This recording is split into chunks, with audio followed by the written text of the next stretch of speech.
आपण नेहमी गुरुर् ब्रह्मा गुरुर्विष्णू गुरुर्देव महेश्वरा म्हणतो, पण तरीसुद्धा हा आमचा गुरु, तो तुमचा गुरु, हा माझा गुरु नाही, हा माझा संप्रदाय नाही, अज्ञानाने आपण असे भेद करतो. म्हणून ब्रह्मदेवाची काही पूजा, ब्रह्मदेवाचा काही मंत्र फार प्रचारात नाही आहे. इथून जवळच ब्रह्मकर्मळीचं मंदिर आहे, आज तिथे मोठा उत्सवही आहे. परंतु ब्रह्मदेवाय नमः हे आपण रावणाला वगैरे म्हणताना ऐकतो सिरियलमध्ये, ओम ब्रह्मदेवाय नमः, आणि मग ब्रह्मदेव प्रसन्न होतो. आपल्या दृष्टीने गणेश आहे हाच सृष्टीचा निर्माता आहे. कारण आपण म्हणतो ना, सर्वं जगदिदं त्वत्तो जायते, सर्वं जगदिदं त्वत्तस्तिष्ठति, सर्वं जगदिदं त्वयि लयमेष्यति, सर्वं जगदिदं त्वयि प्रत्ययेति. या 4 पायऱ्या आहेत, लक्षात ठेवा. सगळं जग, सगळं विश्व, आपण ज्याला अनंत कोटी ब्रह्मांड म्हणतो ना, त्याचा नायक हा खरा विनायक गणेश आहे. त्याची आता जयंती लवकरच येते, माघ शुद्ध चतुर्थी, याला गणेश जयंती आपण म्हणतो. तर गणपती हा विश्वाचा निर्माता, जे काम ब्रह्मदेव करतो तर तो गणेश करतो. इथे गणपती ठेवला आहे, तुम्हाला वाटेल इथे गणपती का ठेवला आहे, हा पूजलेला गणपती नाही आहे. सध्या इथे अष्टविनायक म्हणून कीर्तन चालू आहे. दर महिन्याच्या उपासनेला एक विनायक, 4 विनायक झाले तर 5वा विनायक असेल. कीर्तनकार कीर्तन करतात, गणेशाच्या त्या अवताराच्या कथा सांगतात. अष्टविनायक दर्शन होईतोपर्यंत हे गणेशराज इथे राहतील. खूप वर्ष ते आपल्याकडे आहेतच, पण या निमित्ताने आपण त्यांना बाहेर ठेवलेलं आहे. नम्रपणे आपण त्यांची एका अर्थाने मानस पूजा करतो. तशी पूजा आपण करत नाही, कारण पूजा केली की विसर्जनाचा प्रश्न येतो. ठीक आहे, म्हणून गणपतीला आपण ब्रह्मदेवाच्या ठिकाणी ठेवून, तूच गणेश आहेस, तूच शिव आहेस आणि तूच विष्णू आहेस. ब्रह्मा विष्णू महेश, आपण गणेश विष्णू महेश असं जर केलं तर आपल्या ज्या पादुका आहेत त्याच्यात हा एकात्मभाव निर्माण व्हावा. म्हणून आपण 3 मंत्रांनी त्रिदल अभिषेक करतो. पहिल्यांदा गणेशाचा मंत्र ओम गंग गणपते नमः आणि दुर्वांचा अभिषेक करतो. 1 माळ म्हणजे 108. त्याच्यानंतर अर्थातच शिव विष्णू, पण आपण काय करतो, शिवाचा मध्ये घेतो, ओम नमः शिवाय म्हणून 108 बिल्वदल वाहतो. आणि बिल्वदल नसतील तर त्याला पांढऱ्या अक्षता वाहतात. एरवी अक्षता म्हणलं की तांबड्या असं आपल्या मनात एक गणित असतं, परंतु तांबड्या अक्षता गणपतीला वाहतात, कारण गणेशाला तांबडा रंग, रक्ताचा रंग, क्रांतीचा रंग अत्यंत प्रिय आहे म्हणून. पण शंकराचं पांढरा आपण म्हणतो, कैलासावर राहतो, कर्पूर गौरम असा कर्पुरासारखा आहे, चंद्र त्यांनी आहे, सगळं पांढरं आहे शंकराचं, म्हणून तो दिव्य तेजस्वी आणि शुभ्र धवल असा देव आहे. त्याला जर तुम्हाला अक्षता व्हायच्या असतील तर पांढरे तांदूळ असे जर व्हायले अक्षता तर त्या चालतात. बऱ्याच वेळेला आपण सहस्त्र बिल्वदल त्यांनी अर्चन करतो. महाशिवरात्रीला आपण कितीही मोजली तरीसुद्धा कधी कधी कमी पडतात, म्हणून अक्षता तयार ठेवाव्यात. किंवा मला फक्त एवढी 100च मिळालेली आहे, पण मी सहस्त्र बिल्वदलाचा संकल्प केलेला आहे, काही हरकत नाही. पांढऱ्या अक्षता व्हायच्या आणि ओम नमः शिवाय, ओम नमः शिवाय, ओम नमः शिवाय म्हणत बसायचं. ही पळवाट नाही म्हणा, हा पर्याय आहे. पळवाट म्हणजे नको असतं करायला, त्याला तो पळवाट काढतो. आणि पर्याय म्हणजे मला करायचं आहे, परंतु हे या रूपात शक्य नाही आहे, पण मला करायचंच आहे, तर मला पर्याय म्हणजे ऑल्टरनेटिव्ह सुचवा. एक चांगला पर्याय, ज्यावेळेला अश्वमेध यज्ञ करायचं ठरवलं त्यावेळेला सीतेचा त्याग केलेला होता. सीता वाल्मिकींच्या आश्रमात होते. अशा वेळेला सगळ्यांनी सांगितलं रामाला की दाम्पत्यानेच ही पूजा करायची असते, तेव्हा तू दुसरं लग्न कर. दुसरं लग्न न करणं हा रामाचा संकल्प होता. त्यांच्या घराण्यात असं म्हणतात दशरथाच्या 300 राण्या होत्या. पुत्रप्राप्तीसाठी एकामागून एक राणी करत गेला. कैकेयीसुद्धा शेवटची राणी झाली, पुत्रप्राप्ती झाली नाही. मग तो यज्ञ केला, दशरथा घे हे पायसदान, आपल्याला तो सगळा कथाभाग माहीत आहे. ज्यावेळेला अश्वमेध यज्ञाच्या वेळेला दाम्पत्याचा प्रश्न आला तेव्हा रामाने हाच प्रश्न विचारला, पर्याय काय आहे. ते म्हणाले शास्त्रात एक पर्याय आहे की तुम्ही कोणत्याही धातूची, विशेषतः सोन्याची, ती व्यक्ती दिसेल अशी मूर्ती तयार करा, त्या मूर्तीत प्राणप्रतिष्ठा करून ती मूर्ती जिवंत करा आणि त्या मूर्तीनी आधारे तुम्ही करा. त्याप्रमाणे सीतेची सुवर्णमूर्ती केली गेली, प्राणप्रतिष्ठा झाली, त्यात सीता प्रकट झाली आपल्या भावाच्या याने. जसं गणपतीत प्राणप्रतिष्ठा केल्यानंतर गणपती प्रकट होतो. एरवी ती मूर्ती असते, गणपती नसतो, गणपतीची मूर्ती असते. मंत्र म्हटल्यानंतर तो गणपती साक्षात गणपती बनतो. आपण म्हणतो ना की पहिल्यांदा तो मृण्मय असतो मातीचा, नंतर मंत्र म्हणतो त्वम वाङ्मय, मग त्याच्यात चैतन्य येतं त्वम चिन्मय, नंतर सगळीकडे आनंद त्वम आनंदमय, आणि सगळ्यात ब्रह्मानं सगळं ब्रह्म वगैरे सगळा तूच आहेस गणेशा. पण तो मंत्र आहे. आणि आपण ज्या वेळेला उत्तर पूजा करतो त्यावेळेला मंत्रांनी तो प्राण काढून घेतो. गणपती बसवतो म्हणजे प्राणाची प्रतिष्ठा करतो, आणि गणपती विसर्जन करण्यापूर्वी तो प्राण काढून घेतो. तसेच मंत्र आहेत ते. हा भाव आहे सगळा. एरवी माती काय, दगड काय, धातू काय, सगळं मातीतूनच निघालेलं आहे. आपण म्हणतो ना, तुकाराम सहज म्हणून गेले ज्यावेळेला शिवाजी महाराजांनी नजराणा पाठवला, कारण शिवाजी महाराजांच्याकडे निरोप गेला की फार गरिबी आलेली आहे, दुष्काळ पडलेला आहे, व्यवसाय बंद पडलेला आहे, त्यांना कोणी उधारी देतही नाही, आणि मुलं तर आहेत, पत्नी आहे. ते शिवाजी महाराज जिजाबाईच्या सांगण्यावरून नजराणा पाठवतात. त्यावेळेला सोने नाणे आम्हा मृत्तिके समान. तुकाराम काय, आपले महाराज काय, गीता आणि उपनिषदच बोलत असतात. फक्त ते मराठीतून बोलतात, समोरच्या माणसाला समजेल अशा भाषेत बोलतात. त्यामुळे आपल्याला वाटतं की महाराज गीता आणि उपनिषद त्यांना माहीत नाही आहेत. कारण बाकीचे लोक म्हणायचे तुम्ही सगळ्यांना रामनाम देता, रामनाम हा पौराणिक मंत्र आहे, वारकऱ्यांचा मंत्र आहे, आमचा अधिकार मोठा आहे, आम्ही वेदशास्त्र संपन्न आहोत, पण आम्हाला तुमच्याकडून मंत्र पाहिजे, तर आम्हाला गायत्री मंत्र द्या, आम्हाला त्याच्यापेक्षा अत्यंत सामर्थ्यवान असा मंत्र द्या.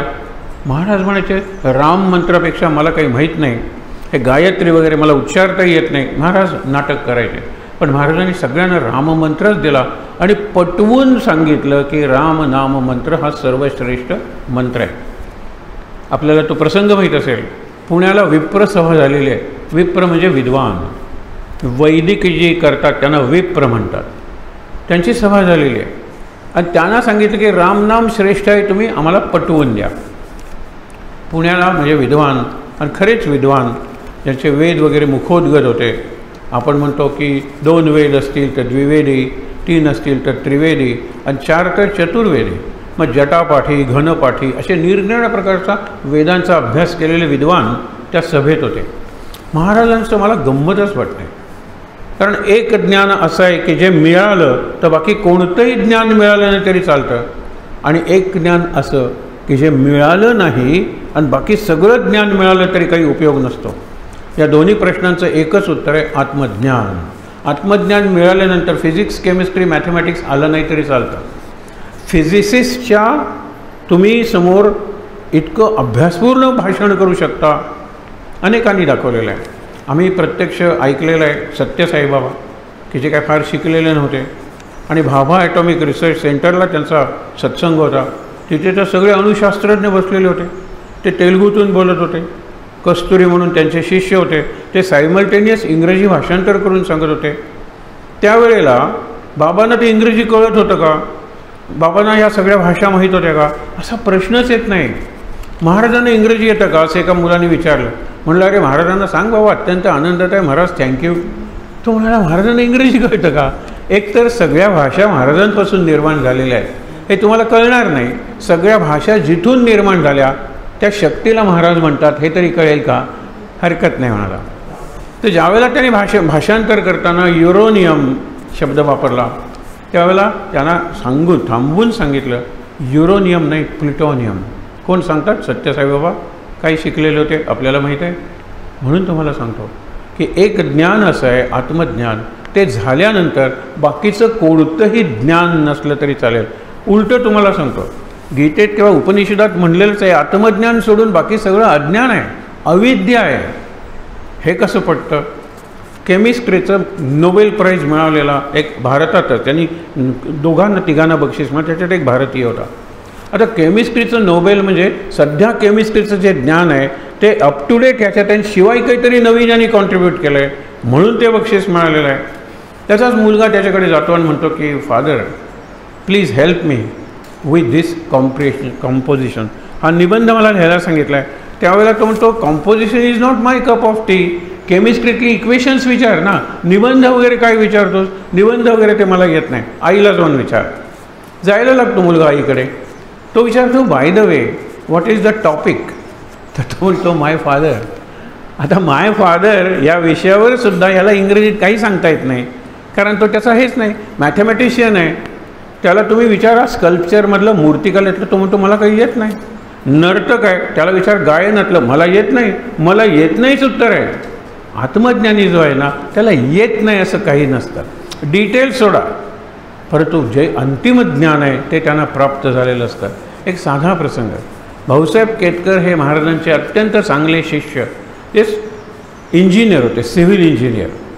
मोठ्या रामाचं मंदिर बांधण्याचं काम सुरू होतं आणि त्यावेळेला दरवाजा त्यांनी सगळा अभ्यास केला, ऋतूंचा अभ्यास केला, पाऊस कसा असेल, ऊन कसं येईल, हा सगळा विचार केला आणि दरवाजा एके ठिकाणी केला. आणि त्यावेळेला जेवणाची सुट्टी झाली म्हणून सगळे कामगार गेले. तात्यासाहेब भाऊराव केतकरही गेले, महाराज आले. त्यावेळेपर्यंत ते परत आले होते लोक. हां, कोणत्या मूर्खाने हा ना दरवाजा इथे लावला?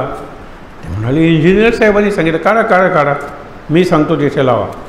म्हणून त्यांनी, आपण रामाच्या मंदिरात रामासमोरून जात नाही, बाजूनी जातो, त्याची ही कथा आहे, बाजूनी जातो आपण, इथे इथे लावा म्हणाले. त्यावेळेला भाऊसाहेब आले, म्हणाले इथे मी दरवाजा लावायला सांगितला होता, हा इथून दरवाजा कोणी हाणला? महाराजांनी. हा, मग हरकत नाही. महाराज नाही आहे ना, ते त्रिकालदर्शी असतात, उद्या काय होणार आहे हे त्यांना माहीत असतं. आणि महाराजांच्या मनात असतंच की आपण गुरुवारचा बाजार सुरू करायचा. बाजार त्या भागात भरणार होता, अजूनही भरतो. बाजारात बैलगाड्या येणारे जाणारे, ती पोती वगैरे साखं म्हणतो ना, ती टाकायची, केवढी धूळ उडणार होती. आणि तिथे दार ठेवलं तर ती धूळ उडून रामरायावरच येणार होती. म्हणून त्यांनी तो दरवाजा, सध्या आहे मारुतीच्या मागे एक दरवाजा आहे जो उत्सवात वगैरे उघडला जात असेल, पण साईडच्या दरवाज्यातून येतो, इथे म्हणाले काही त्रास होणार नाही धुळीचा, धूळ अशी जाईल वगैरे. महाराजांना हे ज्ञान होतं, महाराजांना पुढचं दिसत होतं. आणि त्यामुळे काय की महाराजांचं जे ज्ञान होतं ते या वैदिक विप्रांनासुद्धा आव्हान देणारं होतं. तुम्हाला 2-3 प्रसंग, 2 विद्वत सभा झालेल्या आहेत, एक पुण्याला झाली आणि एक गोंदवल्याला झाली. वलवणकर म्हणून त्यावेळेचे अत्यंत चांगले फिलॉसॉफर, म्हणजे तत्त्वज्ञ, रूपश्रेष्ठ म्हणत महाराजांशी वाद घालायला आले होते. तो जवळजवळ 12-1 पानांचा वाद महाराजांच्या चरित्रात आहे, बाबांनी शब्दबद्ध केलेला आहे. बाबा स्वतः head of the philosophy department होते कॉलेजमध्ये, त्यामुळे त्यांनी तो इतका सुंदर लिहिलेला आहे. शेवटी ते वलवणकर म्हणून आहेत, ते महाराजांना नमस्कार करतात. मला तुमचं म्हणणं पटलं की रूपापेक्षा नाम श्रेष्ठ आहे. रूप काळाच्या ओघात नंतर आलं, त्याच्या आधी नाम होतं. रूप संपलं काळाच्या ओघात, पण नाम शिल्लक आहे. रामाचंच उदाहरण घ्या. तुम्ही म्हणलात आपण अयोध्येचा राम, अयोध्येचा राम जन्माला आला, त्याच्यापूर्वी राम हे नाम होतं. अगदी सोपं सांगायचं तर परशुराम हा रामच होता, हातात परशु, आणि परशुराम हा रामाच्या आधीचा अवतार आहे. म्हणजे राम हे नाव रामाच्या आधी होतं. रामाच्या नंतर आपण बलराम म्हणतो, राम उरलं, पण राम कुठे उरला? अयोध्येचा राम कुठे उरला? जो देहात होता, ज्यांनी सगळ्या लीला केल्या, रावणाचा संहार केला, तो राम उरला नाही. देह उरत नाही, रूप उरत नाही, नाम उरतंच उरतं, कारण ते आधीही असतं, मध्येही असतं आणि शेवटीही असतं. म्हणून त्यांनी मान्य केलं की नाम हे श्रेष्ठ आहे. पुण्याला जरा निराळा प्रकार घडला. महाराज गोंदवल्याला जायचोपर्यंत विनोदी मनस्थितीत होते. तुम्हाला ज्यावेळेला एखादं चॅलेंजिंग सिच्युएशन जर जायची असेल तर भीती निर्माण केलीत ना, तर तो वाघ असतो त्याचा मोठा व्याघ्रेश्वर किंवा वाघोबा वगैरे बनेल. वाघरू करायचं असेल ना तर बरोबर निराळी प्रतिक्रिया निर्माण करा. एका सिनेमात एक प्रसंग दाखवलेला आहे, ती इंजेक्शनला खूप भीते. त्यावेळेला तिचे गुरु तिला सांगतात की सोपं आहे, तुला भीती वाटते ना, भीतीच्या विरुद्ध अशी भावना तू मनात निर्माण कर. तर ती म्हणते ठीक आहे, इंजेक्शन तर घ्यायचे ना. डॉक्टरकडे गेल्यानंतर डॉक्टर मला इंजेक्शन घ्यायचे. डॉक्टर म्हणाले हसतायत का? तिलाच विचारूया, आधी इंजेक्शन द्या. इंजेक्शनची सुई काढल्या ती ही इतक्या जोरात हसते शेवटी. मग डॉक्टरने इंजेक्शन देताना त्यांचा हात कापत असेल. इंजेक्शन दिल्यानंतर दिलंच ना डॉक्टर इंजेक्शन, ठीक आहे आता मी हसणं थांबवते. हे कल्पना करा की विरुद्ध भावना जर मनात निर्माण केली तर आपली जी भावना आहे सध्याची मनात, ती भावना जिरून जाते. म्हणून महाराज विनोदी त्यांनी सांगितलं, गिजरे शास्त्री तुम्ही माझ्याबरोबर या, मी सांगतो ते एक उपनिषद बरोबर घ्या. कारण पुण्याचे विप्र आहेत, ते आपल्याला संस्कृतमधलं काहीतरी विचारणार, मला संस्कृत वाचता येत नाही आहे, तेव्हा तुम्ही घ्या. आता पुण्याच्या विप्रांसमोर विद्वानांसमोर मी लंगोटी घालून कसं जाऊ, म्हणून मी कफनी घालून जाणार आहे. आणखीन एक म्हणाले की जरीचं उपर्ण खांद्यावर असल्याशिवाय पुण्यात कुणालाही विद्वान मानत नाहीत. हे महाराज, आणि मी तर कधी उपर्ण वापरलंच नाही, पण ते पुन्हा पुन्हा घसरणार आहे. ते तुम्ही जागेवर, माझं उपर्ण घसरलं की माझी विद्वत्ता घसरली, हे त्यांची समजूत आहे. म्हणून उपर्ण फक्त तुम्ही सांभाळा, बाकी मी सांभाळतो. सगळ्या प्रश्नांना उत्तरं दिली. आणि शेवटी त्यांनी प्रश्न विचारला, तुम्ही सांगता हे सगळं खरं आहे, पण याला वेदांची मान्यता आहे का? श्रुती म्हणजे वेद, प्रामाण्य म्हणजे मान्यता आहे का? महाराज हसून म्हणाले, हा प्रश्न तुम्ही विचारणार याची मला खात्रीच होती, म्हणून यावेळेला मी तयारीने आलेलो आहे. शास्त्री बा, काढा ते उपनिषद आणि वाचा.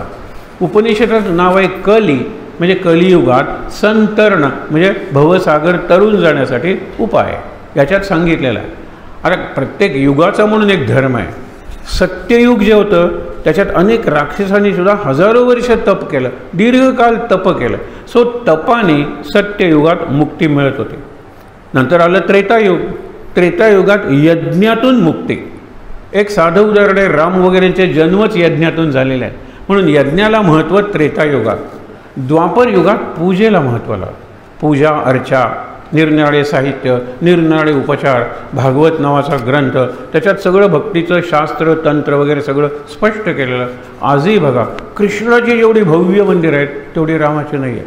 कृष्णाच्या मंदिरात 36 भोग 56 भोग असे जे निरनिराळे पक्वान्न दाखवली जातात, नृत्य वगैरे सादर केलं जातं. इतर देवतांच्या देवळात तेवढं भव्य होत नाही. कारण कृष्ण हा द्वापार युगाचा देव आहे, आणि द्वापार युगात तुम्हाला मुक्ती मिळवायची असेल तर पूजा अर्चा म्हणजे पूज्य भाव आणि समर्पण भाव यातून मुक्ती मिळेल. आता सध्या आपण कलियुगात राहतोय. कलियुगात तप जमणार आहे का? अवघड आहे.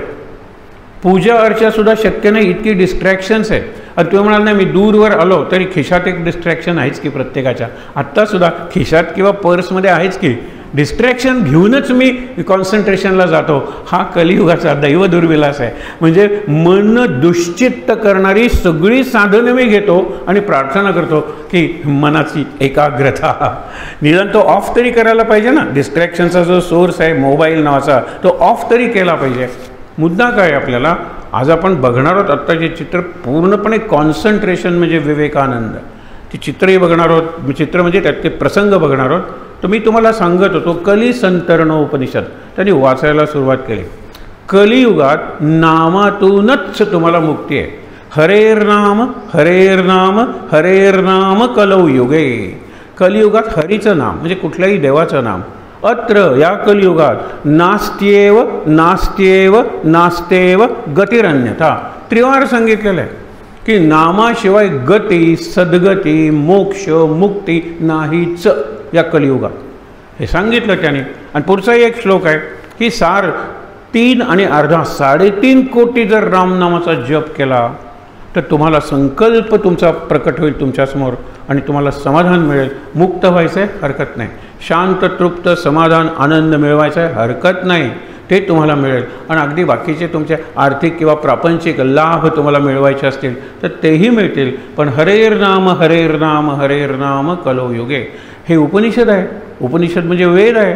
वेदात हे सांगितलेलं आहे. हे सांगितल्यावर सगळ्या विप्रांनी नामाचं महात्म्य मान्य केलं आणि काहींनी महाराजांना नमस्कार करून त्यांच्याकडून नाममंत्र त्याचा अनुग्रह घेतला. हा दिग्विजय आहे.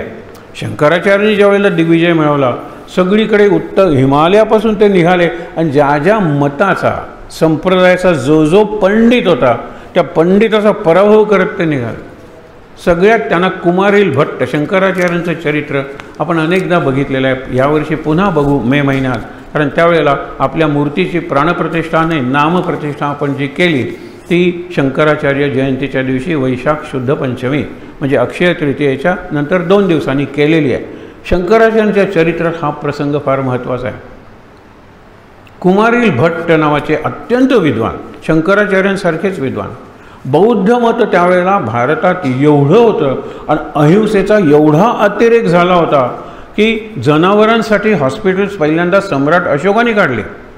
निरनिराळ्या प्रकार, म्हणजे भाजीसुद्धा चिरताना काय तुम्ही जितकी सौम्य चिराल तितकी युद्ध नाही, मांसाहार नाही, कुठल्याही प्रकारची हिंसा नाही. आणि समाज हा एका अर्थाने असा निर्जीव किंवा निस्सत्व व्हायला लागला. हिंसाच करायची नाही, काही करायचंच नाही, ही प्रवृत्ती वाढायला लागली. त्यावेळेला शंकराचार्यांनी सांगितलं, ठरवलं की या बुद्ध धर्माचा पराभव केला पाहिजे, बौद्ध मताचा पराभव केला पाहिजे.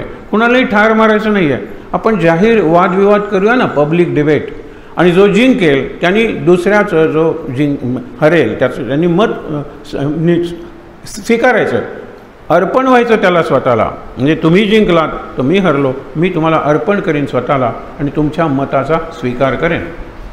कुमारील भट्ट असे त्यांनी सगळ्या बौद्ध मतांचा केला. त्यासाठी ते बुद्ध झाले. बुद्ध झाल्यानंतर बुद्धांच्या ग्रंथांचा अभ्यास केला, बुद्धाच्या चरित्राचा अभ्यास केला, त्यांच्या सगळ्या प्रश्नांना उत्तरं दिली आणि यांनी विचारलेल्या प्रश्नांना त्यांना उत्तरं देता आली नाहीत. म्हणून कुमारील भट्टांचा विजय झाला. बौद्धांनी सांगितलं की हिंदूंचाच एक पंथ म्हणून हा बौद्ध आहे, आम्ही मान्य करतो आमचा. आणि बौद्धाचा, त्या धर्माचा, विशेषतः अतिरेकी अहिंसेचा प्रभाव कमी झाला. कुमारील भट्ट म्हणाले की मी माझ्या धर्माशी द्रोह केलेला आहे. मी हिंदू असताना बौद्ध झालो ना, हा धर्मद्रोह आहे. याला शिक्षा एकच, देहांत शासन. मी मरण स्वीकारलं पाहिजे. मग अशा वेळेला अत्यंत दुःख देणारा असा मृत्यू त्यांनी स्वीकारला. भूस म्हणतात त्याला, म्हणजे भात वगैरे काढल्यानंतर जो भुसा उरतो ना, तो भुसाचा त्यांनी ढीक केला आपल्या भोवती, फक्त मस्तक वरती ठेवलं आणि त्या ह्याला आग लावली. पूर्वी भुसाच्या शेगड्या असायच्या आणि त्या जळत राहायच्या, त्याला हे व्हायचे नाही, म्हणजे आग यायची नाही, ज्वाला यायच्या नाही, पण जळत जायचं. जसं वांगं जसं आपण भरतं करण्यापूर्वी जे अत्यंत रोस्ट करतो तसं शरीर होतं. शरीरातलं रक्त, शरीरातलं पाणी सगळ्याची वाफ होऊन जाते आणि अत्यंत वेदनादायक असा तो मृत्यू आहे. मी धर्माचा द्रोह केला आहे, याच पद्धतीने मला मेलं पाहिजे. त्यांनी ते सुरुवात केली. इतक्यात शंकराचार्य जिथे पोचले. शंकराचार्य पोचले आणि ते म्हणाले, काय करताय तुम्ही? झाला आहे बुद्धांचा जे मताचा अतिरेक होता, त्या अतिरेकाचा अंत झालेला आहे. आम्हाला तुम्ही हवे आहात, तुमच्यासारखे विद्वान. चला मी विझवतो हा अग्नी आणि तुम्ही बाहेर या. त्यावेळेला ते म्हणाले, नाही, मी जे ठरवलं आहे त्याप्रमाणे मी करणार, पण तू शंकराचार्य येणार आहे? हो म्हणाला. तर तू एकच कर, दक्षिणेकडे जा आणि एक अत्यंत विद्वान, भारतातला सगळ्यात विद्वान असा मंडन मिश्र नावाचा आहे आणि तो क्षिप्रा नदीच्या काठी आहे. तिथे तू जा आणि तिथे गेल्यानंतर त्याला आव्हान देईन. त्याचा पराभव केल्यानंतर बाकी कुणाशी तुला लढावं लागणार नाही.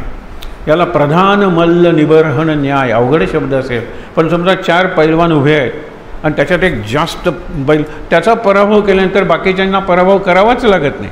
हे तोमर, चामर, हे सगळी मंडळी उभी होती ना कृष्णासमोर, त्यातला प्रधान मल्ल कृष्णाने निवडला आणि भावयुद्धात त्याचा पराभव केला. त्यावेळेला बाकीचे मल्ल शरण आलेले आहेत.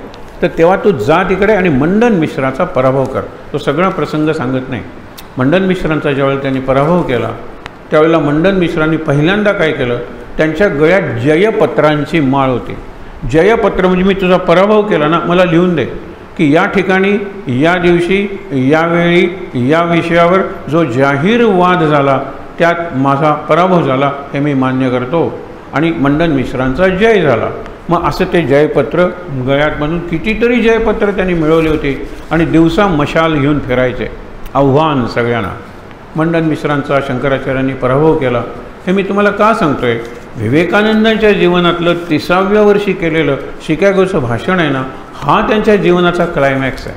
त्यांच्या जीवनात शेवटही चांगला झाला, खूप मोठं कार्य आणि कार्याची परंपरा सुरू राहील अशा प्रकारची व्यवस्था किंवा संघटन, ऑर्गनायझेशन त्यांनी केलं. हे काम महत्त्वाचं आहेच.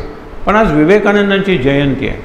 आजचा दिवस हा युवा दिवस म्हणून मान्य केला जातो.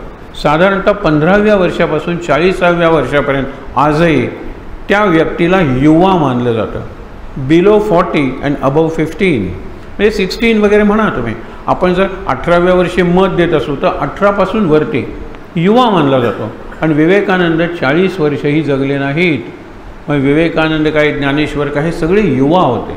त्यांची दृष्टी युवा होती आणि त्यांना पूर्णपणे जगावर प्रेम करण्याचा संदेश आतून मिळत होता. त्यांनी कधी माझा धर्म, मी, माझा देश, माझी भाषा याबद्दलचा अभिमान उत्पन्न केला, पण दुर्भिमान उत्पन्न केला नाही. बाकीच्यांचा द्वेष करा हे शिकवलं नाही. माझी मातृभाषा मला माहीत आहे, पण दुसऱ्याच्या भाषेचा मी द्वेष नाही करणार. उलट दुसऱ्याची भाषा चांगली शिकणार. मला जर त्यांचा पराभव करायचा असेल तर मला त्यांची भाषा शिकली पाहिजे, त्यांची संस्कृती शिकली पाहिजे. विवेकानंदांनी इंग्रजीतूनच इंग्रजांचा पराभव नाही का केला. तिथे जे सगळे विद्वान आलेले होते आणि एकामागून एक विषयावर विवेकानंद युरोप आणि अमेरिका इथे व्याख्यानं देत राहिले आणि सगळ्यांचा पराभव केला, सगळ्या मतांचा पराभव केला. म्हणून त्यांना पहिले शिष्य भारतातले मिळाले नाहीत. शिष्य मिळाले ते परदेशातले. परदेशात झालेले शिष्य घेऊनच ते भारतात आले आणि मग त्यांनी कसा तो सगळा प्रवास आपण बघणार आहोत विवेकानंदांचा. हे 180 डिग्रीजमध्ये वळणं आवश्यक आहे इथून पुढच्या काळांसाठी. आपण ज्या दिशेने निघालेलो आहे ती दिशा नक्कीच वाईट नसली तरी चांगली नाही आहे. आपण ज्याला प्रगती म्हणतो, आपण ज्याला समृद्धी म्हणतो, खऱ्या अर्थानं ते आनंददायी आहेत का? महाराजांनी प्रवचनात एक प्रश्न विचारलेला आहे. तुम्ही ज्याला सुधारणा म्हणता, धारणा म्हणजे धारण करणारी शक्ती, ते पूर्वीच्यापेक्षा आता ही निरनिराळी साधनं निर्माण केलेली आहेत.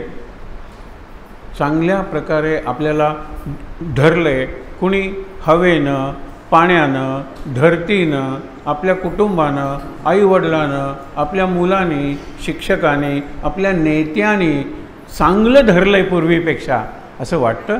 लोकमान्य टिळक ही जी परंपरा होती, आजचे नेते तसे आहेत आपल्याला तसं धारण करणारे. पूर्वी जी पृथ्वी होती ती तशी राहिली, प्रदूषित झाली सर्व दृष्टीने. पूर्वीचं पाणी राहिलेलं नाही आहे, पूर्वीची हवा राहिलेली नाही आहे, पूर्वीचं कुठलंच पंचमहाभूत.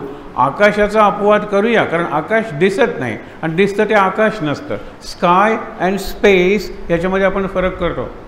अवकाश आणि आकाश याच्यात फरक आहे. आपल्याला ढग दिसतात, पाऊस पडतो, हा सगळा आकाशातला आपण म्हणतो नजारा आहे. अशा पलीकडे अवकाश आहे. तिथे कदाचित आपण अजूनपर्यंत, पण तरीसुद्धा किती आपली सॅटेलाईट्स गेलेली आहेत. मंगळाभोवती, शनीभोवती, आणि एक तर जे 1977ला आपण सोडलेलं आहे वॉयेजर नावाचं, ते आपली सोलर सिस्टम पार करून इतकं दूर गेलेलं आहे आणि ते म्हणतात आता त्याच्या आत जी शक्ती निर्माण होते त्यातून ते अनंत काळ जात राहणार आहे. अजूनही ते आपल्याला सिग्नल्स पाठवते. आणि जर कोणी नूरच्या ताऱ्यावर राहणारी माणसासारखी वस्ती असेल, असा एक सिद्धांत आहे की इकडे काहीतरी संकट निर्माण झालं आणि म्हणून इथे अत्यंत प्रगत अशी सिव्हिलायझेशन म्हणजे सुधारणा, संस्कृती, सभ्यता होती. ते लोक दुसऱ्या ग्रहावर निघून गेले. जे निघून गेले नाहीत ना ते गेले. आत्ता असाच एलॉन मस्क नावाचा जो एक माणूस आहे, जगातला सगळ्यात श्रीमंत आहे, त्याचं स्वप्न आहे की मंगळावर येत्या 20 वर्षात वस्ती करायची आणि लाखो लोकांना मंगळावर न्यायचं. आपल्याला ते शक्य नसणार आहे, कारण किती जन्मांची कमाई, मी पुण्याही म्हणत नाही, कमाई तिथे आपल्याला जायला परवडणारच नाही आहे. पण असे काहीतरी पूर्वीचे लोक असतील. कारण एक साधा प्रश्न तुम्हाला विचारतो की माणसाची बुद्धी वाढत चाललेली आहे. आपण आपल्या मुलांकडे किंवा विद्यार्थ्यांकडे बघितलं की आपल्यापेक्षा ती जास्त बुद्धिमान आहे. बुद्धीची दिशा चुकली असेल पण बुद्धिमान नक्कीच आहेत, लक्षात ठेवा. ते ज्या प्रकारचे प्रश्न विचारतात. मग ऋषींनी वगैरे जी लिहिलीत ग्रंथ वगैरे की जे आपल्याकडे आहेत, त्यांची ती बुद्धी वाढत वाढत केवढी व्हायला पाहिजे होती. आपण बुद्धू आहोत. त्यांच्या ग्रंथांचा विचार केला, पतंजली काय, पाणिनी काय, गीता काय, निरनिराळी उपनिषद काय, व्यास काय, वाल्मिकी काय, केवढे बुद्धिमान वाटतात. आपली बुद्धी तेवढी प्रगत झालेली नाही आहे. मग आपली ही सिव्हिलायझेशन, ही संस्कृती या पृथ्वीवरची पहिलीच आहे का यापूर्वी होती आणि ते दुसऱ्या ग्रहावर निघून गेले. म्हणून हा व्हॉयेजर जो सोडलेला आहे त्याचा जे असं मुखपृष्ठ किंवा फेस आहे त्याच्यावर सर्व धर्मांचे मंत्र लिहिलेले आहेत, सर्व धर्मांची प्रतीकं काढलेली आहेत. पण जास्तीत जास्त मंत्र संस्कृतमधले आहेत, जास्तीत जास्त प्रतीकं ओम, स्वस्तिक, श्री, ही सगळी जी चक्र, शंख, गदा, पद्म हे सगळी आपली आहेत ना. कारण ही संस्कृती प्राचीन आहे. हे आपल्या काही लोक आता मान्य करायला लागलेत, पण परकीयांनी केव्हाच मान्य केलेलं आहे. वेदांची डेट सांगता येत नाही. जितका अभ्यास कराल तितके तुम्ही मागे जाता. अगदी परवा तुम्हाला सांगितलं होतं की बुद्धांचे जे धर्मगुरू असतात त्यांना लामा म्हणतात. आणि हे लामा आहेत ते खरंच चांगली उपासना वगैरे केलेले असतात. त्यांना आपण म्हणतो ते अतिनैसर्गिक म्हणजे सुपर नॅचरल शक्ती सिद्धी त्यांना प्राप्त असतात. तर आपल्या एका साधूला त्यांनी एक डबा दिला आणि सांगितलं मी आता लवकरच देह सोडणार आहे, मी गेल्यानंतर हा डबा उघड आणि काय ते जगासमोर उघड कर. ते गेले लामा गेल्यानंतर त्यांनी तो डबा उघडला. त्यात एक शंकराची मूर्ती होती आणि ती काल पॉलिश केल्यासारखी किंवा सोन्याच्या पेक्षा जरा चांगला धातू असलेली आणि त्याचं कार्बन डेटिंग करतात हल्ली. ते वैज्ञानिक पद्धत आहे. एक बारकासा तुकडा जसा DNA असतो तसं कार्बन डेटिंग म्हणतात. तो सगळं सांगत बसत नाही. याचंही वय काढता येईल. हा केव्हा निर्माण झाला, इतकी वर्ष, इतके महिने, इतके दिवस, इतकं सांगता येतं. एक तुम्हाला व्यावहारिक उपयोग सांगतो म्हणजे तुम्हाला पटेल मी काय म्हणतो ते. ही मुलगी सांगते मी 18 वर्षाची झालेली आहे, मी बालिग झालेली आहे म्हणजे वयात आलेली आहे, मला माझा साथीदार निवडायचा अधिकार आहे. आणि तिचे आईवडील म्हणतात की अजून तिने 18वा वाढदिवस साजरा केलेला नाही आहे, तेव्हा हा विवाह रद्द करा तुम्ही. त्यावेळेला कोर्ट काय सांगतो, हिचे आपण कार्बन डेटिंग करूया. मग तिच्या हाडांवरून वय काढलं जातं आणि 17 वर्ष 11 महिने 27 दिवस 18 वर्ष पूर्ण झालेली नाही आहे, तेव्हा हा विवाह नल अँड व्हॉइड. कोर्ट मान्य करतं आणि कोर्टातूनच तो सॅम्पल नेला जातो. विचार करा तुम्ही, कार्बन डेटिंग. तर ही जी मूर्ती आहे या मूर्तीचं वय 36,000 वर्ष सांगितलं गेलं. 36,000 वर्षापूर्वी शिवाची मूर्ती या देशात निर्माण होते. त्यावेळेला कुठली मेटॅलर्जी होती? मेटॅलर्जी म्हणजे निरनिराळे धातू एकत्र करायचे. पितळ म्हणतो, पितळ हा धातू नाही आहे. Brass is not a metal. 3 धातू एकत्र करून ब्रास बनवतात. बाकीचे लोखंड आपण म्हणतो ते सगळं आहे, परंतु कितीतरी ॲलॉईज म्हणतात त्याला, मिश्र धातू. तशी तर ती नाही आहे ना. अभ्यास चालू आहे 36,000 वर्षापूर्वी. आणि आपण म्हणतो राम 10,000 वर्षापूर्वी. काही लोक तेही मान्य करत नाहीत. कृष्ण 5,000 वर्षापूर्वी. काही लोक तेही मान्य करत नाहीत. 1947 साली भारत स्वतंत्र झाला, आम्ही लोक तेही मान्य करत नाही. हे कल्पना करा. कारण काय स्वतंत्र झालो? स्वातंत्र्यानंतर आपण जेवढे गुलाम झालेलो आहोत मनाने, तेवढे स्वातंत्र्यपूर्वी नव्हतो. हे इंग्रजी माध्यमाचं जे आपण इंट्राव्हेनस स्लो पॉयझनिंग इंजेक्शन अगदी स्वतःच्या इच्छेनं जे करतोय त्याला इलाजच नाही आहे. पण जाऊ दे, तक्रार करायची ना. आपण इंग्रजीचा चांगला अभ्यास करूया. मगाशी म्हणूनच सांगितलं की ज्याची जी भाषा आहे ती भाषा शिकून त्याचा प्रतिवाद करायचा, वादविवाद करायचा आणि माझ्या मताचं वर्चस्व मान्य करायचं. म्हणून आज इंग्रजांचा आपण जो पराभव करतोय सर्व बाबतीत म्हणजे इंग्लिशवाल्या लोकांचा, तो इंग्रजी भाषेतून करतोय. भारता इतकी चांगली इंग्रजी बोलली जाणारी इंग्लंडमध्ये सुद्धा नाही आहे. भारता इतकं चांगलं लिहिलं जाणारं इंग्लंडमध्ये सुद्धा नाही आहे. हे मी जाणीवपूर्वक तुम्हाला सांगतोय. 8वीचा मुलगा ह्या शाळेत काय लिहितो ह्याला वाङ्मय म्हणत नाहीत.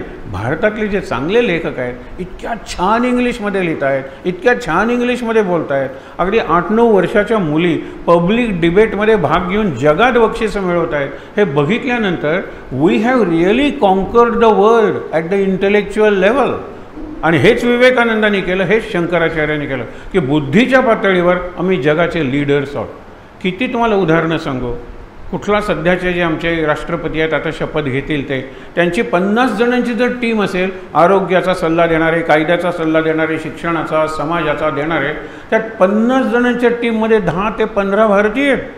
आणि त्या 10 ते 15 भारतीयमधल्या अर्ध्यापेक्षा जास्त खेड्यातून आलेले आहेत. विचार करा तुम्ही. आपण सगळे मिसकन्सेप्शन्स म्हणतो ना, चुकीच्या कल्पना आहेत आपल्या, तो विषय नाही आहे. पण ह्या चुकीच्या कल्पनांना अलीकडच्या काळात पहिला दणका विवेकानंदांनी दिला आणि तो अजून आपण ॲब्सॉर्ब करू शकलेलं नाही आहोत. इतकं भवितव्य विवेकानंदांना दिसत होतं. त्यांना जास्त आयुष्य मिळालं नाही.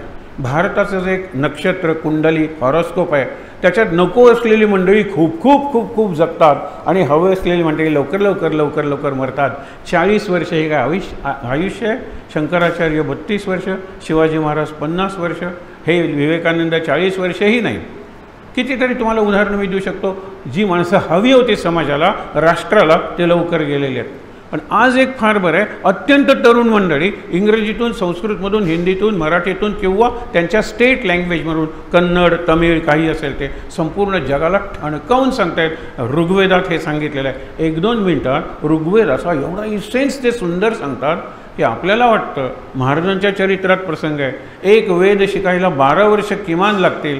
महाराज म्हणाले, बापरे, 4 वेद शिकायला 48-50 वर्ष, एवढा वेळ आहे कुणाकडे?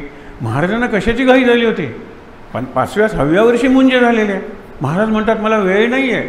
आणि वेळ नाही आहे हे महाराजांनी लगेचच सांगितलं, कारण वयाच्या 9व्या वर्षी रात्री घरातून 2 मित्रांसह ते पळून गेलेले आहेत गुरुच्या शोधासाठी. ही त्यांना तळमळ लागलेली आहे. त्यावेळेला कोल्हापूरहून त्यांना आणलं, सगळी कथा सांगत नाही, पण त्याही वेळेला आपल्याकडे आहे ते द्यावं हे लंगोटी घातलेले, पण गोरे पान तेजस्वी. अशा वेळेला एक भिकारी येतो आणि तो काहीतरी अडचण सांगतो. ती अडचण या गणूला, त्यांचं म्हणून हा गणपती आहे ते आमच्या महाराजांचं पाळण्यातलं नाव आहे. ते सहीसुद्धा करायचे गणूबुवा रामदासी, म्हणून हा गणेश महाराजच आहेत आमचे. तर विचार करा, ते म्हणाले माझ्याकडे द्यायला काही नाही आहे रे, नाही काहीतरी द्या. इतक्यात त्यांच्या लक्षात येतं आपल्या डाव्या कानात एक बिगबाळी आहे, सोन्याची रिंग आहे आणि त्याला एक मोती लावलेला आहे. ती निघे ना म्हणून त्यांनी खरकन ओढून काढली. रक्तबंबाळ कान झाला आणि अजूनही तुम्हाला या प्रतिमेतसुद्धा त्यांचा डावा कान लोंबताना आढळले. आणि त्यांनी दिली त्याला ती. हे काय पुढचं लक्षण आहे हे? ॲट द एज ऑफ 9 तो निर्णय घेतो की ह्याची अडचण ही खरी आहे, मला ह्याला काहीतरी द्यायचं आहे. तर हे आपल्या देहाला हा जो दागिना आहे तो दागिना त्यांनी काढून दिलेला आहे. पुढे त्यांनी याचा इतका इमॅजिनेटिव्ह म्हणजे कल्पक उपयोग केलेला आहे की तिकडे गेल्यानंतर म्हणायचे मला नाव नाही आहे, मला गाव नाही आहे, मै कान फाटा जोगी हो. कानफाटा नावाचा एक संप्रदाय आहे योग्यांचा. बघा माझा कान फाटलेला आहे. त्यांनी नाव नाही सांगितलं. मला महाराजांचं जे सगळ्यात मोठं यश वाटतं ते हे की त्या काळात अनेक संत पुरुष होते, जसे ज्ञानेश्वरांच्या काळात होते. त्या काळात स्वामी समर्थ होते, शेगावचे गजानन महाराज होते, अक्कलकोटचे गजानन महाराज जरा नंतर पण होतेच ते, विवेकानंद होते, सगळ्यात रामकृष्ण परमहंस होते. मुख्य म्हणजे आपले महाराष्ट्रातले जर सांगायचे झाले तर कितीतरी सत्पुरुष त्या काळात होते. आणि असे असतानासुद्धा महाराजांचं नाव या ग्रंथाच्या शेवटच्या अध्यायात जी त्या काळच्या संतांची नावं येतात, सत्पुरुषांची नावं येतात, एकाही ग्रंथात महाराजांचं नाव येत नाही. हा मला महाराजांचा विजय किंवा मोठं यश वाटतं. कारण त्यांनी नाव कुणाला सांगितलंच नाही. गोंदवलेला राहायचे म्हणून आपण त्यांना गोंदवलेकर महाराज म्हणायला लागलो. आणि ब्रह्मचैतन्य वगैरे नावं दिलेली असतात. मुंजीत नाही का आपल्याला एक सोमदेव वगैरे कुठली तरी नावं देतात, आपण विसरून जातो ती, कारण ते कुणालाच सांगायचं नसतं. पाळण्यातलं नाव रजिस्ट्रेशनमध्ये घालतो का आपण, मार्तंड, व्यंकटेश हे आजोबांची नावं असतात, ती दिली जातात. व्यवहारातलं नाव निराळं असतं. यांचं नाव वीरेश्वर, दुसरं नाव नरेंद्र. वीरेश्वर म्हणून त्याला बिले बिले बिले म्हणायचे. त्यांच्या लहानपणच्या आठवणी बिले म्हणून आहेत विवेकानंदांच्या. वीरेश्वर होतं म्हणून वीरेन म्हणायला लागले. पण वडील म्हणाले हा नरेंद्र होणार आहे. नरेंद्र म्हणजे नरातला इंद्र, म्हणजे नरश्रेष्ठ, सगळ्यांचा राजा होणार आहे, म्हणून नाव नरेंद्र ठेवलं. आणि विवेकानंद ते पुढे झाले ज्यावेळेला त्यांनी आश्रम घेतला, संन्यासाश्रम, सगळं अर्पण केलं आणि नवीन नाव घेतलं. ते विवेकानंद घेतलंच नाही. गोव्यात ते आले त्यावेळेला त्यांचं नाव विविदिशानंद होतं. आधी त्यांचं नाव विवित्सानंद होतं. ज्यावेळेला ते अमेरिकेला गेले त्यावेळेला मे महिन्यात तो अजित सिंग नावाचा राजा होता, जो त्यांचा चांगला शिष्य होता. तो म्हणाला स्वामीजी तुमचा हा सगळा प्रवास मी स्पॉन्सर केलेला आहे. मी काय मोठा केलेला नाही, मी काहीच केलं नाही, तुम्ही माझं संपूर्ण चरित्र पालटून टाकलेलं आहे. एक माझी इच्छा आहे की तुम्ही ही सगळी नावं विसरा आणि विवेकानंद नाव घ्या, कारण विवेक आणि आनंद हे दोन्ही आम्ही तुमच्या पायाशी बसून शिकलो. ते नाव चिकटलं ते कायमचं विवेकानंद. पण Vivekananda in Goa, Vivekananda in Belgaum, Vivekananda in Kolhapur अशी छोटी छोटी पुस्तिका प्रकाशित झालेल्या आहेत. त्या प्रत्येक ठिकाणी त्याचं नाव विवित्सानंद किंवा विविदिशानंद. विवेकानंद हे अमेरिकेला जाण्यापूर्वी झालं आणि अमेरिकेत त्यांनी जो पराक्रम केला त्यामुळे ते कायमचं चिकटलं. तर लक्षात घ्या, ज्या वेळेला विवेकानंदांचा विचार करतो त्यावेळेला शंकराचार्यांचा विचार आपल्याला अपरिहार्यपणे करावा लागतो. मगाशी सांगितलं मंडन मिश्रांचा त्यांनी पराभव केला आणि मंडन मिश्रांनी त्यांचं शिष्यत्व स्वीकारलं. त्यावेळेला शंकराचार्यांचं वय 16 आणि मंडन मिश्रांचं वय 64. गुरु युवा आणि शिष्य वृद्धा. म्हणून तो मंत्र आहे तो पाठ करून आपण सांगितला पाहिजे. योगेन तू विशेषतः पाठ करून सांगितला पाहिजेस. काय आहे पाठ असेलही तुझा की चित्रम वटतरोर मूल, एक सुंदर चित्र निर्माण करा. हे चित्र मिळतं गुगलवर, छान असा वटवृक्ष पसरलेला आहे, एक सत्संग चाललेला आहे, गुरु अत्यंत तरुण आहे, शिष्य त्यामानाने वृद्ध आहेत आणि एक तर अगदी 64 वर्षाचे मंडन मिश्र आहेत. चित्रम, चित्र डोळ्यासमोर, वटतरोर मूले, वटाच्या वृक्षाच्या तळी खाली काय, गुरुर युवा वृद्धा शिष्य, वृद्धा शिष्या गुरुर युवा. गुरु तरुण आहे, शिष्य वृद्ध आहेत, पण गुरोस्तु मौनम व्याख्यानम, गुरु ध्यानस्थ अवस्थेत आहे, तो काही बोलतही नाही आहे. गुरोस्तु मौनम व्याख्यानम, शिष्यास्ते छिन्न संशया, पण शिष्यांच्या मनात असलेले जे संशय, संदेह, शंका, डाऊट्स ते सगळे क्लिअर होत आहेत. हे खरं प्रवचन आहे. हे असं प्रवचन बुद्ध, विवेकानंद, शंकराचार्यच करू शकतात की ते एकही शब्द बोलत नाहीत, पण समोरच्या माणसाचं नुसतं मतपरिवर्तन होत नाही तर मन परिवर्तन होतं. जो संन्यासी असतो की जो पवित्र त्याचं अस्तित्व आहे, तर एखादा खल, दुर्जन, दुष्ट, सैतानी वृत्तीचा आला तर तो बरोबर साधू बनून परत जातो. विवेकानंदांच्या चरित्रातल्या या प्रसंगापासूनच सुरुवात करूया. हेच अजित सिंग वगैरे असेल, अनेक संस्थानिक हे त्यांचे हे होते, शिष्य होते. त्यांनी सांगितलं की प्रचंड थंडी आहे स्वामीजी, तुम्ही म्हणताय म्हणून मी तुम्हाला जा म्हणतो आहे. मी फर्स्ट क्लासचं तिकीट काढलेलं आहे आणि इथून पुढे जास्त थंडीचा प्रदेश आहे, म्हणून मी हे जे ब्लँकेट आणलेलं आहे हे ब्लँकेट तुम्ही स्वीकारावं. ब्लँकेट जरीच्या धाग्यांनी म्हणजे सोन्याच्या धाग्यांनी शिवलेलं होतं. त्या काळात त्याची किंमत 4 ते 5 हजार रुपये होती. त्यांनी सांगितलं आम्ही संन्यासी, एकतर आम्हाला थंडी वाजत नाही आणि आमची कफनी आम्हाला पुरेशी असते. नाही, माझा आग्रह आहे तुम्ही घेतलं पाहिजे, काही हरकत नाही. आणि फर्स्ट क्लासचं कशाला तिकीट काढलं? नाही, माझी इच्छा आहे माझ्या गुरूंनी फर्स्ट क्लासमधून प्रवेश करायचा. फर्स्ट क्लासमध्ये विवेकानंद एकटेच होते, प्रचंड थंडी आली, एवढं प्रेमाने दिले म्हणून ते झोपले ब्लँकेट पांघरून. मधल्या स्टेशनावर एक चोर चढला आणि फर्स्ट क्लासमध्ये 2 गोष्टी असतात, लोकांच्याकडे माल असतो आणि मनगट श्रीमंतांची एवढी एवढी असतात. म्हणजे श्रीमंत आणि शेतकऱ्याला ओव्हरपॉवर करणं अवघड आहे. श्रीमंताला काय जरा मनगट धरलं की सगळं देतो, सगळं घ्या पण मला सोडा वगैरे वगैरे असतं. म्हणून फर्स्ट क्लासमध्ये हा चढलेला आहे. विवेकानंद झोपलेले आहेत, ते ब्लँकेट पांघरून झोपलेले आहेत. तो म्हणतो की ह्याच्याकडे लगेज नाही आणि बॅगेज नाही.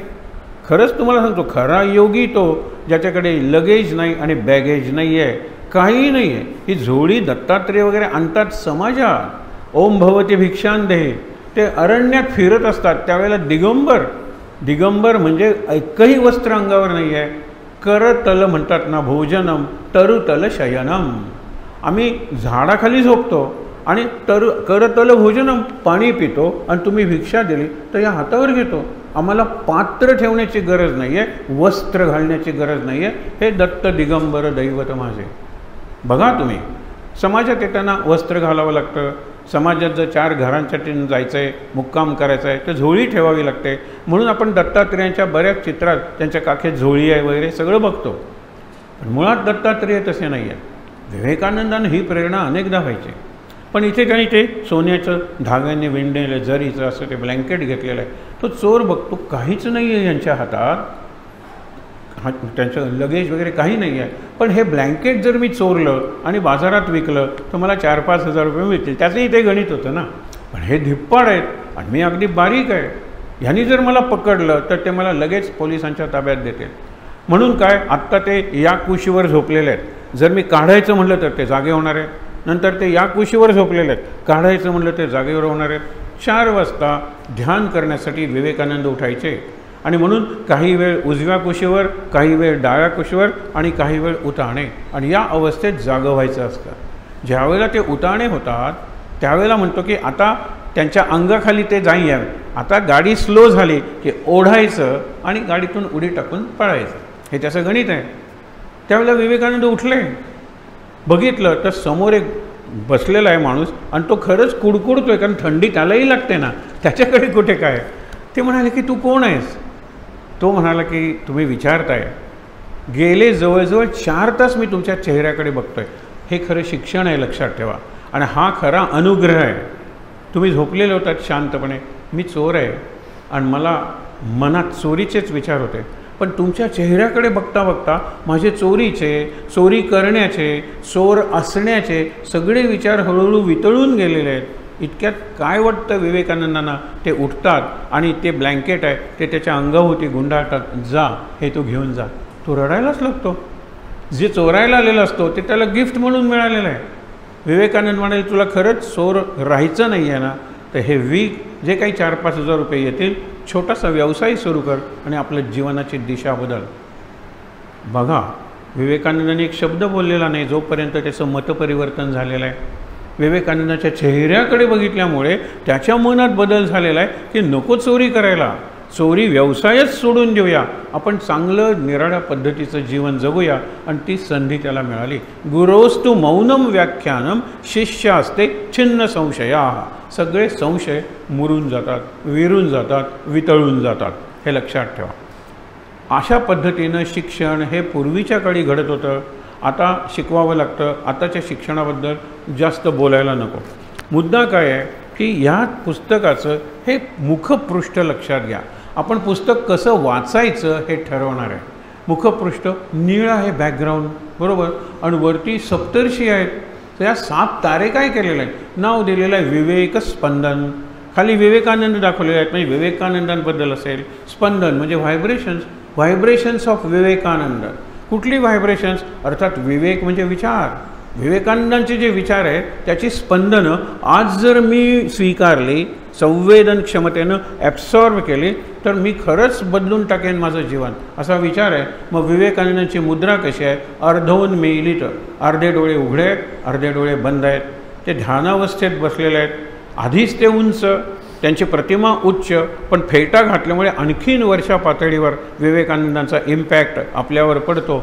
भगवी वस्त्र आहेत, ते कशाचं प्रतीक आहे, असं मिळून हे सगळे. आणि मागे वर्ल्ड दाखवलेलं आहे. आपण म्हणतो ना, जग नाही दाखवलेलं, ज्याला नैसर्गिक म्हणतात, की त्याच्यात पृथ्वी असेल, त्याच्यात पर्वत असतील, सगळ्या पृथ्वीवर त्यांचा प्रभाव आहे. आणि पृथ्वीवर म्हणजे फक्त माणसांवर नाही, तर निसर्गावर सुद्धा विवेकानंदांचा प्रभाव आहे.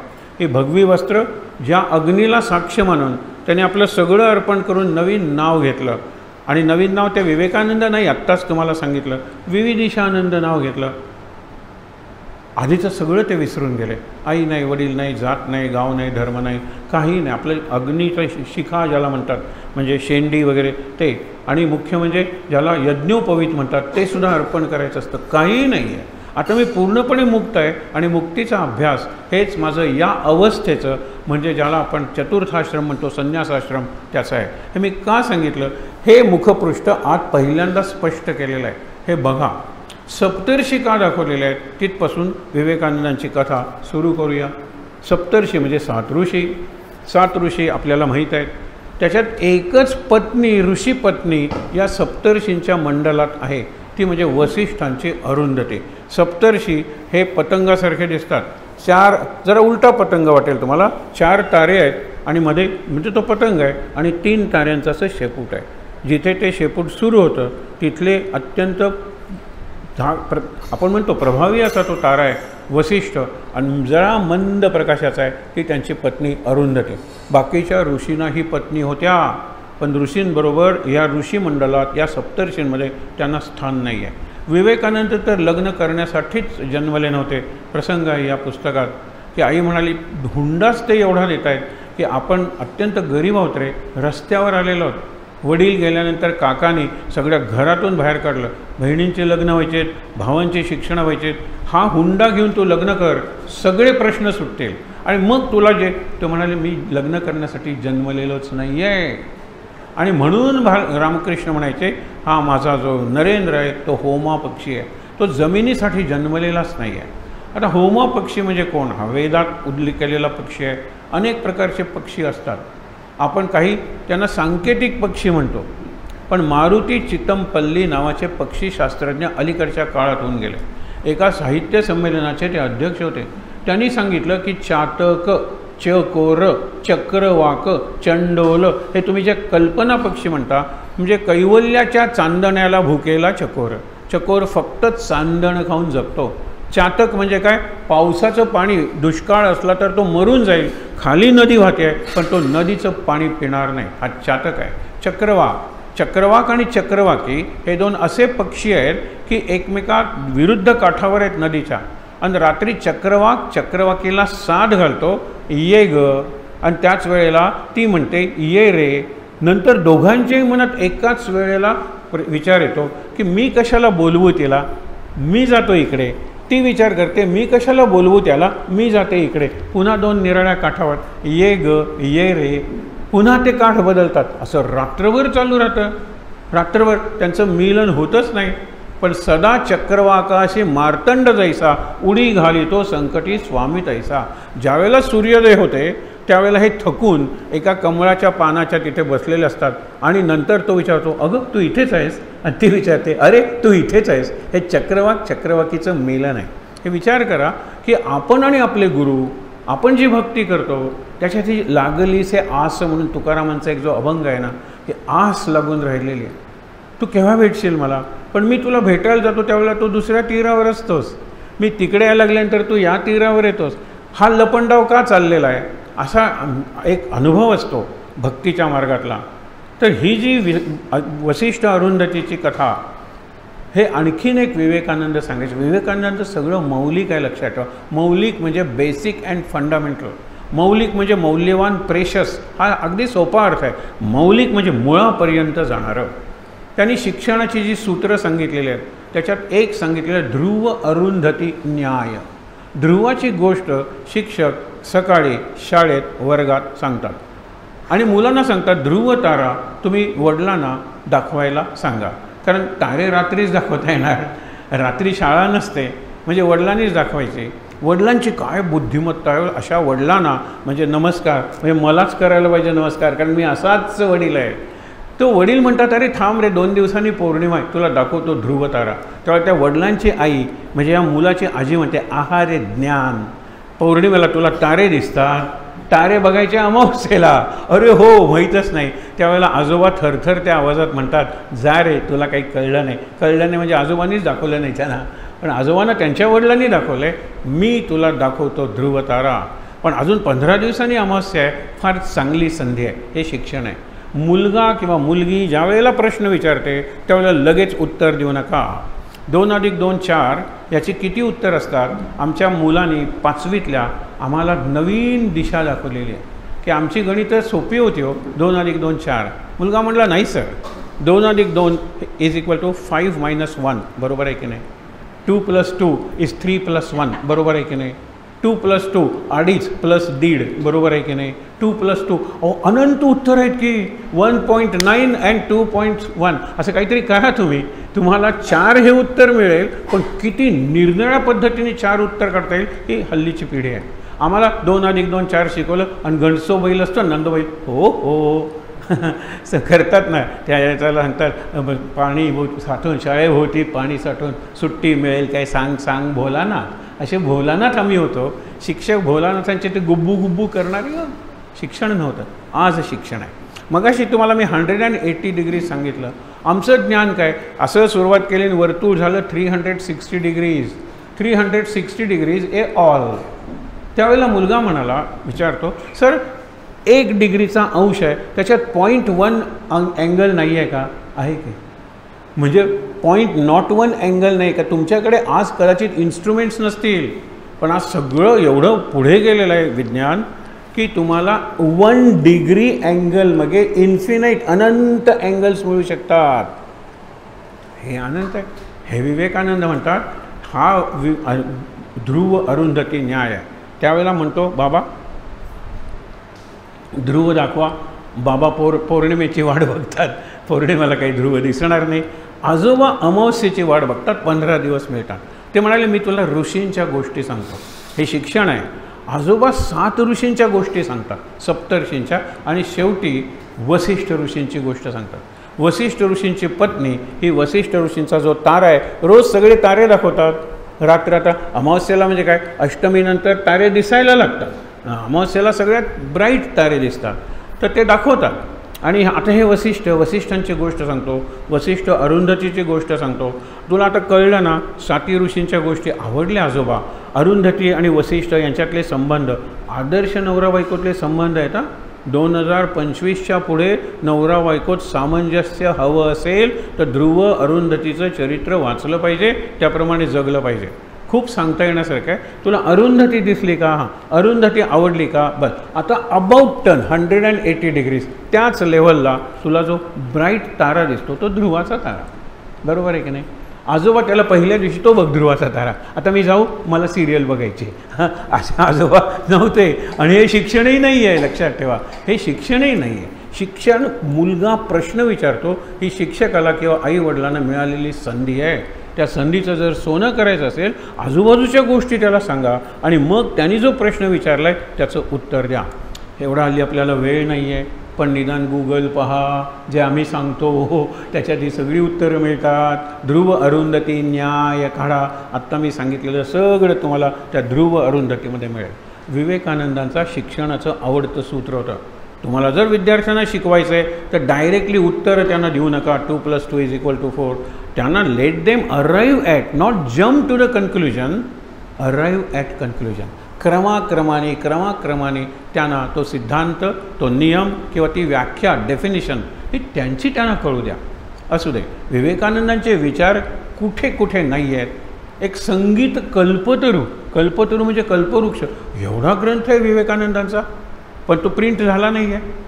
तुम्ही जर गेलात त्यांच्या कलकत्त्याच्या घरात, सिमला हाऊस म्हणतात त्याला, तर तिथे एक कक्ष आहे, त्याच्यात हा संगीत कल्पतरू, एखादा चंद्रावरून आणलेला दगड ठेवावा ना, तितका संरक्षित ठेवलेला आहे. विवेकानंदांनी त्याच्यात काय सांगितलेलं आहे, ज्या चीजा किंवा ज्या बंदिशा अनवट म्हणतात, म्हणजे लोकांना विशेष माहीत नाही आहेत, त्याचं संकलन आहे ते. इतकं संगीताचं ज्ञान विवेकानंदांना होतं. ज्यावेळेला ते गोव्यात आले होते त्यावेळेला मंगेशीला गेले. मंगेशीला लोक भजनं म्हणत होते, ते म्हणाले मी भजनं म्हणू का? त्यांनी भजनं म्हणली. मी पेटी वाजवू का? त्याने हार्मोनियम वाजवला. मी तबला वाजवू का? त्यांनी तबला वाजवला. आणि त्यांनी गाता गाता ते उठले आणि सुंदर नृत्य करायला लागले. आणि हे नृत्य रामकृष्णांचं नृत्य होतं. हे नृत्य गौरांग प्रभू चैतन्य, ते जे नाचतात ना, राधे राधे, आता मी टी व्हीवरचं भागवत म्हणत नाही आहे, तो सगळाच गमतीदार प्रकार असतो, पण ते सुंदर पद्धतीने नाचतात. विवेकानंदांनी तसं नृत्य केलं आणि सगळे बघायला लागले, हा भगवी वस्त्र घातलेला तेजस्वी साधू, ह्याला सगळंच येतं आहे. तिथून ते मडगावला आले. मडगावला प्रसंग जो आहे ना, तो मला पुन्हा पुन्हा सांगायला आवडतो, कारण त्या प्रसंगात चैतन्य सगळीकडे भरलेलं आहे. ब्रह्मचैतन्याच्या पायाशी आपण बसून हा प्रसंग ऐकूया. त्यावेळेला आपण म्हणतो लय भास्कर खापरूमाम पर्वतकर, हे सगळ्यात प्रसिद्ध, म्हणजे लय भास्कर म्हणजे तबल्यात तय लय ठेका ताल मास्टर होते. तर त्यांचं एक डेमॉन्स्ट्रेशन, सुब्राय नायक त्यांच्या घरात ते आलेले होते. दुर्दैवाने ती खोली बंद असते आणि काचेतून दिसेल म्हणून आत लाकडाच्या दरवाजाने ते बंद केलेलं आहे. आम्ही त्यांना सांगितलं, ते म्हणाले तुम्ही आम्हाला कळवा, आम्ही ती खोली उघडू तुमच्यासाठी आणि तुम्हाला दाखवू. विवेकानंदांनी गोव्यात असताना वापरलेल्या चपला, जुगळात असताना वापरलेली काठी, गोव्यात असणारा वापरणारा ड्रेस, ह्या सगळ्या गोष्टी तिथे व्यवस्थित ठेवलेल्या आहेत. आणि ज्याला दामोदराचं साल म्हणतात, त्याच्या शेजारची जे साल आहे ते विवेकानंदांचं साल, म्हणजे मोठी रूम अशी आहे. मडगावला आहे, मुद्दामून बघा. त्या सुब्राय नायकांच्या घरी ते उतरले होते. तिथे खापरूमाम त्यांनी तबल्यातून एवढे बोल काढले, तुम्ही सांगान ते बोल मी काढून दाखवतो. त्यावेळेला विवेकानंद म्हणाले, मला तुम्हाला नमस्कार करावा असं वाटतो, कारण तबल्यातून तुम्ही बोल काढले, तर तबल्याचं जे चामडं आहे ते निर्जीव आहे ना, त्या निर्जीवतेतून तुम्ही बोल काढलेत. ओम नमः शिवाय, ओम नमः शिवाय. परवा जे झाकीर हुसेन गेले, त्यांनी डमरू आणि शंख यांचा आवाज जो तबल्यातून काढलेला आहे, गुगलमध्ये बघा तुम्ही, ऐका, धन्य. आणि तो म्हणतो आमच्यात मुसलमानांच्यात पहिल्यांदा एक मंत्र सांगतात, ते दाढी दाढी दाढी, त्यांनी मला बोल ऐकवले. कुठलाही मंत्र सांगितला नाही, कुठली आयता कुराणातली वगैरे सांगितली नाही. आणि नंतर सांगितलं गणेश आपुले दैवत, सरस्वती आपुली माता आणि महादेव आपला पिता, हे सांगितलं. आणि आयुष्यभर मी त्या श्रद्धेनं जगत आलेलो आहे. माझ्या गणेशाचे आशीर्वाद आहेत, अत्यंत कृपादृष्टी सरस्वतीची आहे, आणि महादेव मला निरनिराळ्या प्रकारची शक्ती देतो. अगदी शेवटच्या इंटरव्ह्यूमध्ये सुद्धा त्यांनी तेच सांगितलेलं आहे. नंतर सांगत नाही, आपल्या राज्यकर्त्यांनी जे धोरण स्वीकारलं त्याच्यात हा सगळं बदललं. तो बिस्मिल्ला खान असू दे, तो अमजद अली खान असू दे सरोदवाला, जे अल्लार खान असू देत, पूर्वीचे सगळेजण सरस्वती. आता मी सारंगी वाजवतो, ही माझी सरस्वती आहे. तुम्हाला एक प्रसंग सांगितलं होता, दमानिया त्यांची मोठी श्रीमंत आहे, त्यांच्याकडे जो एक मोठा कार्यक्रम होता, 75 वर्ष त्यांना आजीला झाली होती आणि तिच्या प्रेरणेतून हा सगळा त्यांचा व्यवसाय वाढला. तर त्यांनी 75 दिवस हे केलेला होता कार्यक्रम आणि जगातल्या निरनिराळ्या क्षेत्रातले सगळ्यात टॉपमोस्ट जे आहेत त्यांना बोलवलं होतं. कला क्षेत्र, क्रीडा क्षेत्र, विज्ञान क्षेत्र, साहित्य क्षेत्र, त्यांना काय अशक्य आहे? लाखो रुपये देऊन ते एखाद्या व्यक्तीला आणत होते. ज्यावेळेला तबल्याचा दिवस होता त्यावेळेला झाकीर हुसेनला बोलवलं होतं. हिची एक नात त्या आजींची तबला शिकत होते. त्यांनी नवीन तबला आणि डग्गा आणला होता. तिने झाकीर हुसेनला विचारलं की या तबल्यावर आणि डग्ग्यावर तुम्ही वाजवणार का? ते म्हणाले क्यों नाही, दे दो. त्यांनी 2-3 तास इतकं अप्रतिम वादन केलं आणि लोकांना वाटलं की यांना जरा थांबा म्हणावं. समाधीच लागली होती त्यांची. आणि नंतर रिसायटल मैफल संपली आणि त्याच्यानंतर ती म्हणते की या तबला आणि डग्ग्यावर I want your autograph to keep this event in memory. ते चिडले. शांत हा विनोदी सगळ्यांची इतका नम्रतेनं वागणारा तो चिडला. क्या कहती है तू? माँ सरस्वती पर ऑटोग्राफ मांगती है. तबला आणि डग्गा मेरी माँ सरस्वती है, त्याच्यावर तू ऑटोग्राफ म्हणजे माझं सिग्नेचर मागते, सही मागते. टिश्यू पेपर लाव, मैं ऑटोग्राफ दूंगा. सगळेजण एकदम सुन्न झाले. हे रागवून सांगताय. उदाहरणार्थ जो एखादा क्रिकेटर आहे, ही बॅट आहे ना ती त्याची सरस्वती आहे. You have to treat it with respect. लगेच आऊट झाल्यानंतर सचिन तेंडुलकरने कधी बॅट आपटली, बॅट फेकली असं बघितलं आहे? उलट ज्यावेळेला सेंचुरी मारली असेल त्यावेळेला हे काढायचं ते काढायचं आणि आकाशाकडे बघायचं. केवढं जेस्चर आहे. म्हणून तुम्ही त्याचे विक्रम मोडाल एखादा विक्रम, दे आर क्वांटिटेटिव्ह, पण त्याची क्वालिटी हे फार महत्त्वाचं आहे. आणि विवेकानंद ज्याला कॅरेक्टर म्हणतात ती ही क्वालिटी आहे. अगदी तुम्हाला एक गंमत सांगतो फक्त प्रसंग. हरभजन सिंग आणि त्यांचा अँड्रू सायमन का कोणतरी होता जो निग्रो दिसायचा, ऑस्ट्रेलियामध्ये होता. तर ज्यावेळेला तो चांगला खेळत होता त्यावेळेला हरभजन काहीतरी म्हणला आणि अगदी घाणेरडी शिवी दिली त्याला. ती त्याला कळली नाही. त्याला तो शब्द जो होता मा की तो त्याला मंकी म्हणून ऐकू आला आणि त्यांनी तक्रार केली. आणि तो माकडासारखेच दिसतात ना बरेचसे वेस्ट इंडियन्स वगैरे. मंकी बोलला आणि दिस इज रेशल. त्यांना आयुष्यभर बंदीपर्यंत पाळी आली होती. इंटरनॅशनल क्रिकेट कंट्रोल बोर्ड जे आहे तिथे त्यांचे जे न्यायाधीश आहेत त्यांच्यासमोर गेला ना हा खटला. ते दोघंजणं आलेले आहेत. तो न्यायाधीश एकच प्रश्न, वॉज सचिन अराउंड? बघा, दिस इज द, मला विचारलं कॅरेक्टर सर्टिफिकेट आहे सचिनला. वॉज सचिन अराउंड हा प्रसंग घडला तेव्हा सचिन जवळ होता का? Yes, very much, he was there. आणि सचिनलाच म्हणाला, त्याला उद्देशून सचिनकडेच तो म्हणालेला आहे, कॉल हिम. सचिनला त्यांनी प्रश्न विचारला, did he say him to monkey to him? नो. बस हरभजन सिंगवरची बंदी उठवली. तो आयुष्यभर खेळू शकला. फक्त सचिननी सांगितलं नो. तो मंकी म्हणाला नाही. न्यायाधीशाने जर पुढचा प्रश्न विचारला असता तर तो काय म्हणाला तर माझी पंचायत झाली असती. आईवरून त्यांनी शिवी दिली होती त्याला मा की. त्यावेळेला त्याला तो मंकी ऐकू आला. पण न्यायाधीशाला फक्त एकच विचारायचं होतं, मंकी म्हणला का? तो नाही म्हणला. सचिनची साक्ष. सचिन म्हणला नो आणि खटला डिसमिस्ड. काय कॅरेक्टर आहे हे, लक्षात घ्या. हे कॅरेक्टर घडवणं हा आजच्या दिवसाचा संकल्प आहे. आजच्या दिवसाला नुसतं विवेकानंद जयंती नाही आहे तर युवा दिन आहे, राष्ट्रीय युवा दिन, नॅशनल यूथ डे. आणि यूथ कोण तुम्हाला सांगितलं की ज्याच्या तरुण खांद्यावर तरुण डोकं असतं त्याला यूथ म्हणतात. 20ची मुलं ही फ्रस्ट्रेट झाली आहेत, डिप्रेस झाली आहेत म्हणजे त्यांच्या तरुण खांद्यावर म्हातारं डोकं आहे. त्यांना तरुण म्हणू नका. पण एखादा 80चा 75ला माणूस तरुण आहे, पुढे बघतो, नवीन आयडियाज काढतो, लोकांच्या चेतना निर्माण करतो, तो तरुण आहे. म्हणजे महत्त्व आहे ते कृती आणि कृतीला दिली जाणारी प्रेरणा, यावर तारुण्य अवलंबून असतं. आणि विवेकानंद तर 40 वर्षाच्या आतच गेलेले आहेत. सप्तर्षींची गोष्ट तुम्हाला सांगत होतो की ज्या वेळेला रामकृष्णांनी एकदा एक गोष्ट सांगितली. Narendra was not there at that time, तिथे नव्हते. ते म्हणाले एकदा मी ध्यान करत असताना एक वरच्या पातळीवर गेलो, 7व्या पातळीवर मी पोचलो होतो, 7th लेवल. आता सगळीकडे 7th लेवल असेल का? सप्तभूमिका त्याला म्हणतात, असली पाहिजे. 7वा आसमान कुराणात म्हणलेलं आहे, 7th हेवन बायबलमध्ये म्हणलेलं आहे. आणि हे प्रत्येकाचे स्वतंत्र अनुभव आहेत, त्यांनी कॉपी नाही केलेली. म्हणजे अशी काहीतरी पातळी आहे ज्याला आपण म्हणतो, आपल्याला 3 माहीत असतात, भूर भुवस स्वहा, जना महा तपः सत्यः. सत्य हा शेवटचा 7वा लोक आहे. त्या पातळीवर असताना मला 7 ऋषी बसलेले दिसले, सप्तर्षी, आणि ते इतके ध्यानमग्न होते, त्यांचं आजूबाजूला लक्ष नव्हतं. एकदा चाइल्ड ऑफ गॉड, देव शिशु कोपऱ्यातून आला आणि त्यांनी एक ऋषी बसलेले होते, त्या ऋषीच्या मांडीला स्पर्श केला. ऋषींनी डोळे उघडले आणि त्याला फक्त खूण केली की तू आधी जा, मी नंतर येतो. तो आधी आलेला देवशिशू तो मी रामकृष्ण, आणि नंतर जो ऋषी आला तो नरेंद्र आहे. नरेंद्र माझ्यापेक्षा वयाने लहान आहे पण अधिकाराने मोठा आहे. मी नर आहे, तो नारायण आहे. तो नित्य सिद्ध, नित्य शुद्ध, नित्य बुद्ध, नित्य मुक्त, आणि हा त्याचा स्वभाव आहे.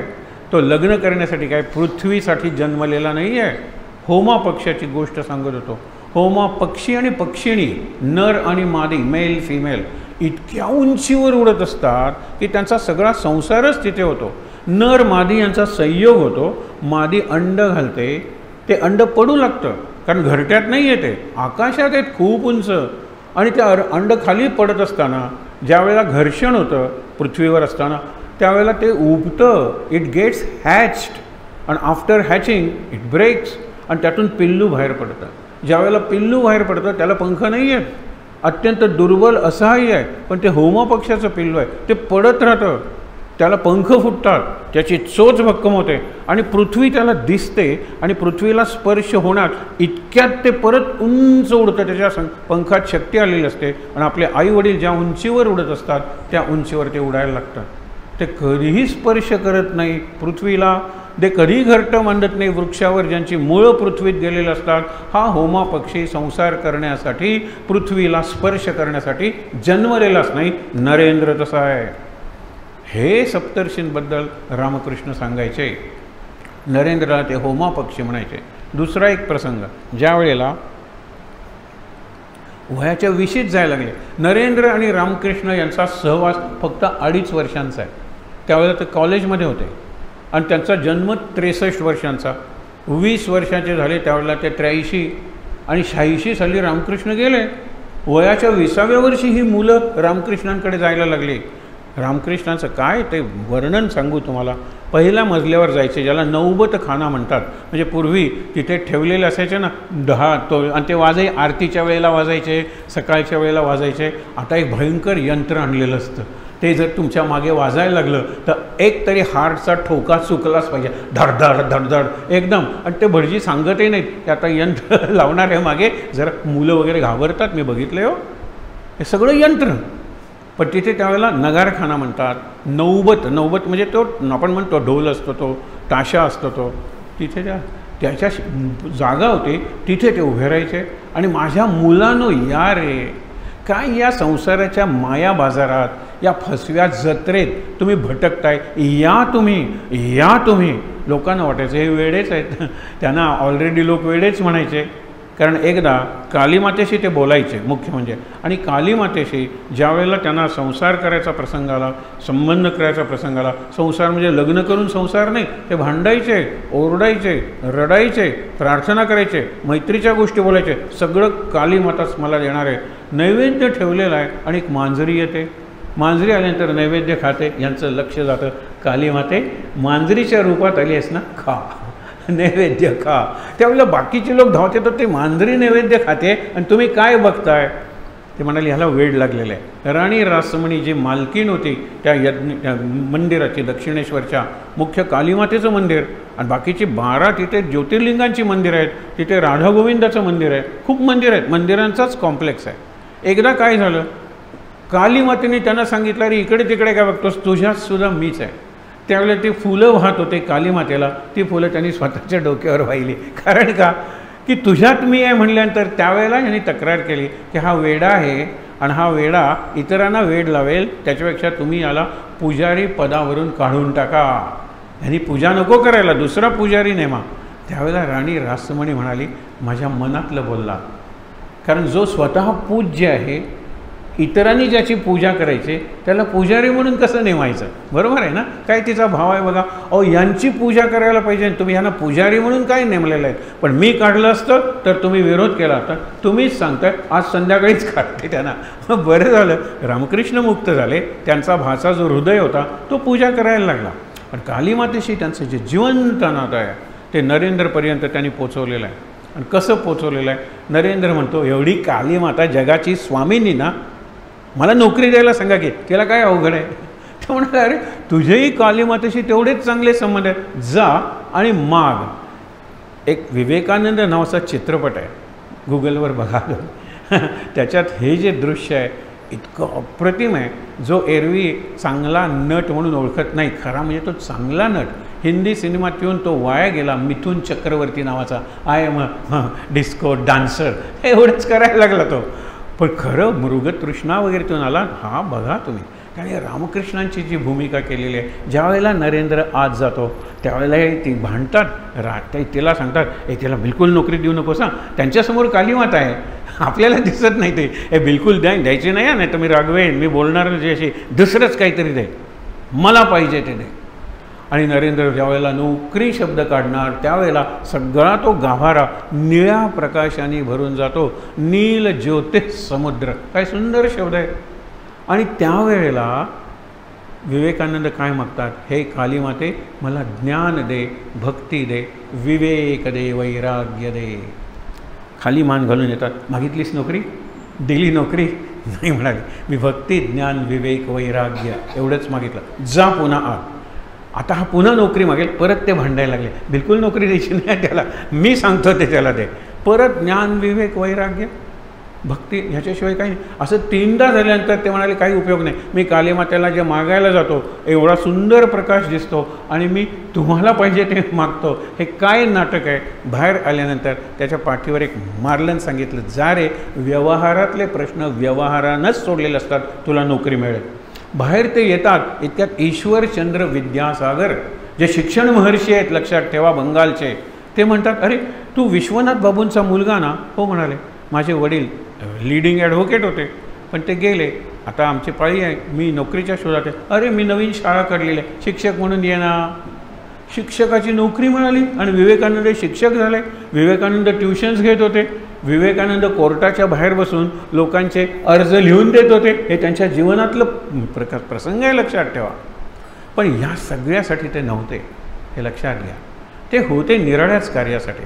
हा प्रसंग बघा की ज्या वेळेला ते म्हणाले की अरे नरे, त्याला ते नोरेन म्हणायचे, कारण बंगाल अचं ओ होतं. आपण साधा रसगुल्ला म्हणतात, ते रोशोगुल्लो म्हणतात. आपण बसू म्हणतो, ते बोशू म्हणतात. हे लक्षात ठेवा, अचं ओ होतं बंगालमध्ये. त्यामुळे ते काय म्हणाले, नोरेन, अरे तुला वटवृक्ष व्हायचं आहे. तो म्हणतो, वटवृक्ष बिटवृक्ष मला काही व्हायचं नाही. अरे जगाचं कल्याण तुझ्याकडून होणार आहे. जगाचं कल्याण काही नाही, मला कुटुंबाचं कल्याण करायचं आहे आधी, आणि काय जगाचं कल्याण. त्यावेळेला चिडले, तू कोण? हे लक्षात ठेवा, हे आपल्यासाठी. तू कोण ठरवणार जीवनात काय करायचं ते? तू कोण ठरवणार जीवनाचा मार्ग कुठल्या दिशेने जाणार आहे ते?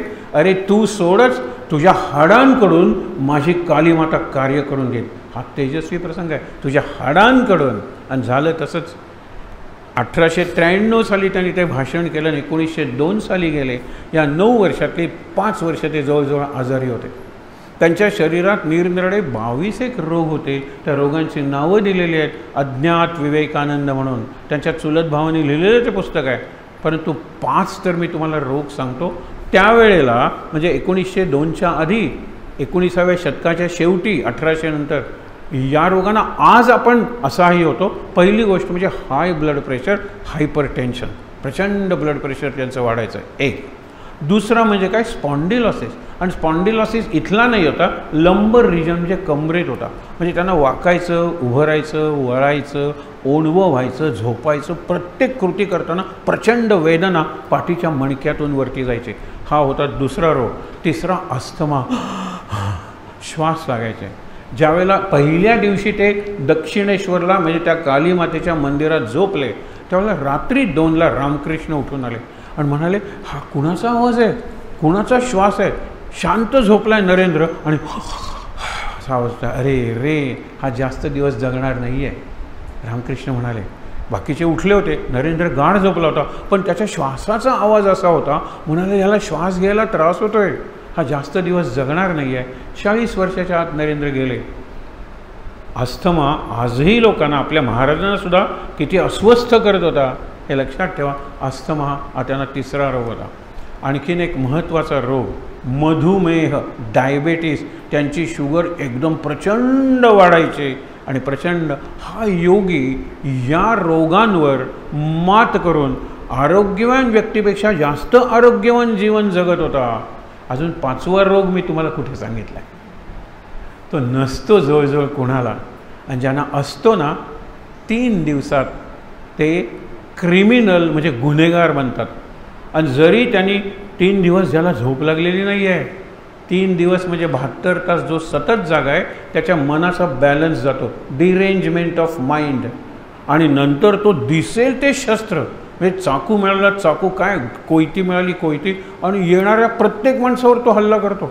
त्यात जर एखादा माणूस मेला तर तो सदोष मनुष्यवध, कारण त्यांनी मर्डर केलेला नाही, त्याच्या हातून तो वध झालेला आहे. 3 दिवसात ब्रेकडाऊन होतं मेंदूचं, 3 दिवस. आणि हे दिवसेंदिवस झोपायचे नाहीत, ज्याला निद्रानाश म्हणतात, इन्सोमनिया, हा 5वा रोग त्यांना होता. पण कधी कळलेच नाही. त्यांचे डोळे कायम योगाचे डोळे होते. एक प्रसंग सांगतो, महाबळेश्वरची धर्मशाळा, तिथे बाई आलेल्या आहेत, अनेक पोर रडायला लागलेले आहे. आई म्हणते, अरे जरा झोप रे, कारण लवकर उठून परत पुढच्या प्रवासाला जायचं आहे, झोप थोडी तरी नको का. ते पोर थांबत नाही आहे. विवेकानंदांना झोप नाहीच आहे. ते म्हणतात, माय मी सांभाळू का या पोराला. ती म्हणते, तू साधू, तुला पोराचा अनुभव आहे का काही. ते म्हणाले, प्रेमाचा स्पर्श झाल्यानंतर जनावरंसुद्धा शांत होतात, दे माझ्याकडे, मी इथेच फिरतो. त्या पोराला घेतात आणि अंगाई त्यांचा आवाज तर अप्रतिम होता. ते गात वगैरे झोपवतात पोराला, आणि ती उठल्यानंतर, आता तू शांतपणे जा, हे तुझं पोर शांत राहिलं. हा त्यांचा स्पर्श होता विवेकानंदांचा. शेवटचा प्रसंग सांगतो तुम्हाला, जो गोव्यात घडलेला आहे. एक सुब्राय नायक मडगावला खापरुमावांच्या समोर, आणि दुसरा राशोल सेमिनरी. हा ज्या वेळेला विवेकानंद आम्ही वाचत होतो आणि त्याच्यावर चर्चा करत होतो, आमचा एक तरुणांचा ग्रुप होता, त्यावेळेला आम्ही ठरवलं की विवेकानंदांचं मोठं पोर्ट्रेट काढून त्या राशोल सेमिनरीच्या प्रीस्टकडे जायचं आणि त्याला सांगायचं की इथे हा प्रसंग घडलेला आहे, you may not know but it is recorded in books. English पुस्तक घेऊन जायचं, हा प्रसंग इथे घडलेला आहे, आम्ही हे आणलेलं आहे पोर्ट्रेट, तू लावणार का. पण आम्ही we have decided to offer it to your seminary, Rachol seminary near Margao. लावलं घेतलं नाही असं होणार नाही, कारण आम्ही सगळे निरनिराळ्या क्षेत्रातली मोठी मंडळी होतो, त्या मानाने घेईल नक्कीच. पण ते चित्र आम्हाला दुसरीचकडे द्यावं लागलं, कारण फादरने नाही म्हणलं असं नाही.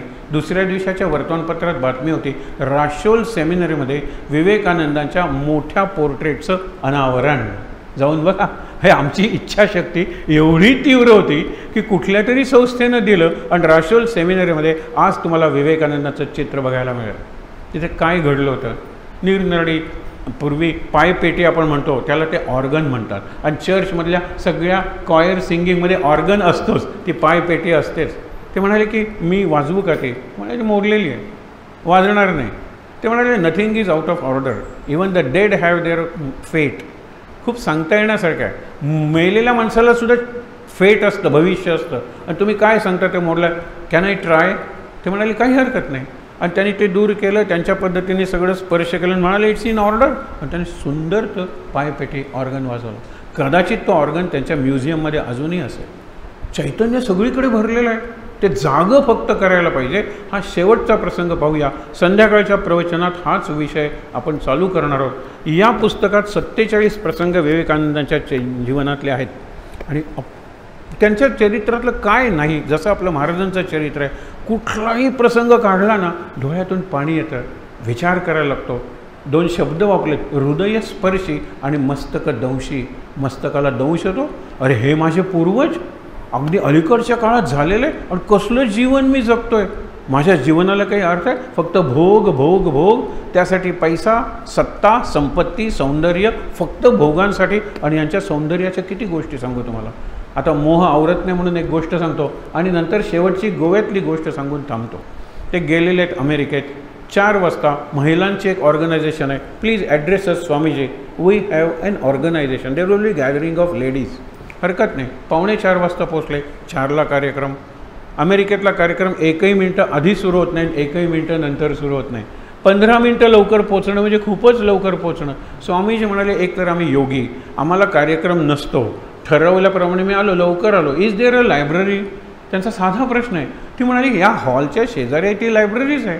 हे लायब्ररीत जातात, 15 मिनटं त्यांच्याकडे आहेत. एन्सायक्लोपीडिया ब्रिटानिका म्हणजे एवढे एवढे व्हॉल्यूम्स, आता ते सगळे आलेले आहेत आमच्या इंटरनेटवर, पण मी तुमच्या मोबाईलवर आहे ते व्हॉल्यूम. त्यांनी वाचायला सुरुवात केली आणि जवळजवळ 13 मिनटं ते वाचत होते. 3 नवीन व्हॉल्यूम झालेले होते, ते 3 नवीन व्हॉल्यूम्स त्यांनी वाचले. पण लोकांनी नको का मान्य करायला. नंतर त्यांना त्या ग्रंथपाल म्हणजे लायब्ररीयननी प्रश्न विचारले. ते म्हणाले, अरे मी पान आणि तुम्हाला हे सुद्धा सांगतो, कुठल्या पॅरेग्राफमध्ये तुम्ही विचारले तो प्रश्न आलेला आहे किंवा त्याची माहिती आलेली आहे. ते थक्क झाले, हे तुम्हाला कसं जमलं? 2 कारणं. ब्रह्मचर्य म्हणजे नॉट गेटिंग मॅरिड असा चुकीचा अर्थ काढू नका.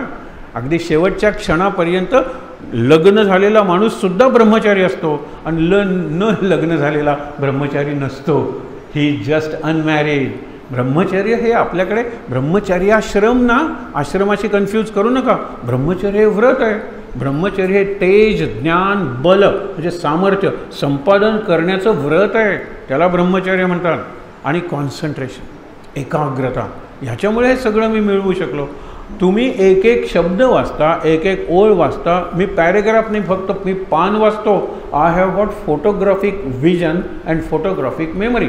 मी पान सरकवतो, ठॅक ठॅक. 13 मिनटं मला पुरली. हे मला विचारा प्रश्न. हा प्रश्न दुसरीकडेही प्रसंग घडलेला आहे आणि विवेकानंदांनी अशी उत्तरं दिलेली आहे. 13 मिनटं झाल्यानंतर ती ऑर्गनायझर आली आणि म्हणाली, स्वामीजी आपल्याला निघालं पाहिजे, 2च मिनटं आहे. त्यावेळेला स्वामीजी विचारतात, एक मिरर आहे का इथे? ते आश्चर्य वाटलं. एक आरसा आहे का? फुल साईज मिरर.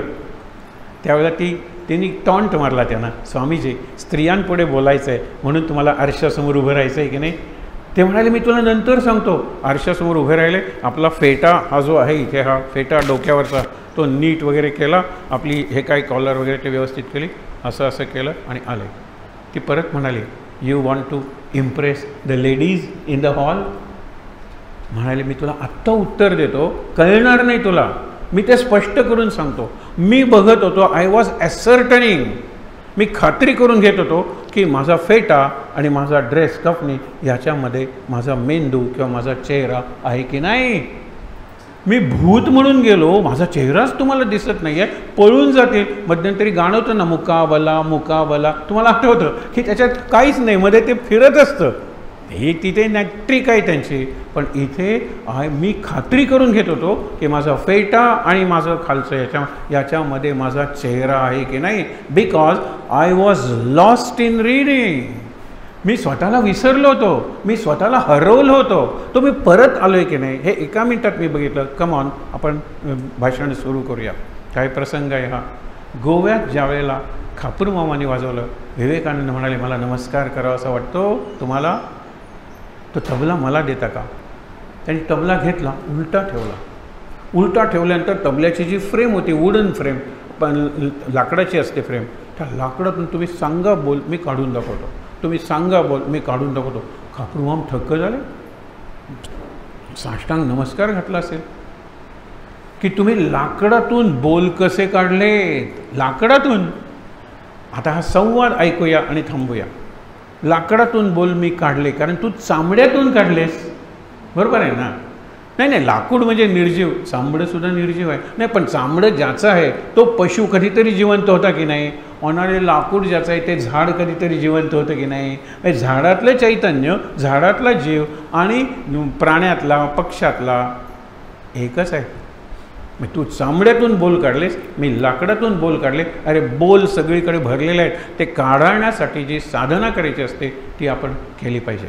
एक सुंदर कविता आपले जे सुतार आहेत, मी फक्त वाचून दाखवतो, संध्याकाळी ते म्हणून दाखवणार आहेत आणि नंतर संध्याकाळच्या कार्यक्रमात जर ते येतील परत आणि त्यावेळेला ते गाऊन दाखवते. आत्ता कॉपीराईट आहे म्हणून मी फक्त वाचून दाखवतो शब्द. हे सगळे जे इंडेक्स आहे ना, याची अनुक्रमणिका, त्याच्यात जे प्रसंग आलेले आहेत फार सुंदर त्यांनी वर्णन केलेलं आहे. अमृतपुत्र हा भारतभूचा पहिलाच लेख आहे, अमृतपुत्र. असे लोक बसायचे ना, तुम्ही आत्ता ताठ बसलेले आहे, पण असे बसायचे आणि नंतर असं असं संवाद व्हायचे, म्हणायचे मुर्दाडानो ही प्रेतांची सभा आहे का? अमृतस्य पुत्रो शृण्वन्ति देवा, तुम्ही ऐका, आपण अमृताचे पुत्र आहोत, आपण कधीही मरणार नाही आहे. पराभूत काय होता, नकारात्मक विचार का करता, असा विवेकानंदांचा एकंदर आवेश असायचा. अमृतपुत्र हा भारतभूचा, भक्त काली मातेचा, युवा शक्तीचा प्रेरक द्योतक, स्वामी सकल जगाचा विवेकानंद. दयावान अन सेवाभावी, किती सेवेचे उदाहरण आहेत. दयावान अन सेवाभावी, साधक कृतज्ञतेचा, आज्ञाधारक माय पित्याचा, होमा आत्ता सांगितलं, होमा रामकृष्णाचा, बालयोगी सारथी राष्ट्राचा, कल्पतरू हो आपपराचा, सगळ्यांचा कल्पवृक्ष होता. सिद्ध योगी पुतळा ज्ञानाचा, बिंब बनला गुरुभक्तीचा, बिंब आणि प्रतिबिंब. मग कधीकधी रामकृष्ण प्रतिबिंब असायचे तर विवेकानंद बिंब असायचे, कधीकधी रामकृष्ण बिंब असायचे तर विवेकानंद प्रतिबिंब असायचे, कधी दोघंही बिंब असायचे, कधी दोघंही प्रतिबिंब असायचे, असं वर्णन केलेलं आहे. कारण एकापेक्षा एक श्रेष्ठ, एकापेक्षा एक योग्य कसं ठरवणार आहात. मग एक दुसरं उदाहरण आहे, समोरासमोर जर तुम्ही आरसे ठेवलेत तर किती इमेजेस दिसतील. तुम्ही बघा, न्हाव्याच्या दुकानात आपल्या समोर आरसा असतो आणि मागून नीट झाले की नाही हा तो दुसरा आरसा दाखवतो. मला अक्षरशः हजारो चेहरे असतात. हे सायन्स आहे, मी आता वेळ घालवत नाही, तो एक फॉर्म्युला आहे. 360 डिवायडेड बाय अँगल -1 एवढ्या इमेजेस असतात. आता 360मध्ये समोरासमोरच्या आरशात कुठला अँगल आहे हो? 0 धरा. मग 360ला 0 म्हणल्यानंतर इन्फिनिटी इज द आन्सर. अक्षरशः असंख्य दिसतात. रामकृष्णाच्या समोर विवेकानंद, मग समोरासमोर ठेवलेले आरसे, एकाचं प्रतिबिंब दुसऱ्याचं, याच्यात असंख्य बिंब आणि असंख्य प्रतिबिंब. हा विचार मरणारा नाही आहे. म्हणून तुम्ही आलात, मला हा विचार मांडण्याची संधी मिळाली. पुढे शेवट या कवितेचा काय होतो, बनूनी उपासक हिंदुत्वाचा, दीपस्तंभ जणू हा धर्मांचा, महामेरू हा निश्चयाचा, मोक्ष योद्धा संन्यासी जगताचा. फायटिंग मंक म्हटलेलं त्याला, योद्धा संन्यासी. शेवटी स्वामी असे हा विवेकाचा, स्वामी असे हा विवेकाचा, डोहवनला आनंदाचा, विवेक आनंद, नव्या युगाचा, नव्या दिशांचा, ध्रुव तारा हा मानवतेचा. खूप छान आहे. संध्याकाळी तुम्ही मुद्दामून थांबा, हे आपल्याला ते गायकही आहेत आणि चांगलं गाऊन दाखवतील. आज ब्रह्मकर्मळीला मराठी संमेलन आहे, तिथे हे वाचायचं. आपण पहिल्यांदा वाचलं कारण महाराजांच्या पायी सगळं पहिलंच असतं. आता आरतीसाठी आपण उभं राहणार आहोत. त्यापूर्वी डोळे बंद करून जरा 1 मिनिट शेवटचा श्लोक आणि शांतीपाठ म्हणूया. शांत. ज्या वेळेला सावकाश म्हणतात त्यावेळेला स्लो, संथ, मंद एवढाच अर्थ नसतो, तर सहज आणि सुंदर. ज्यावेळेला सावकाश डोळे मिटा, सावकाश श्वास घ्या, सावकाश जेवा, सावकाश बोला, त्यावेळेला अर्थ असतो विथ ग्रेस अँड विथ ईज.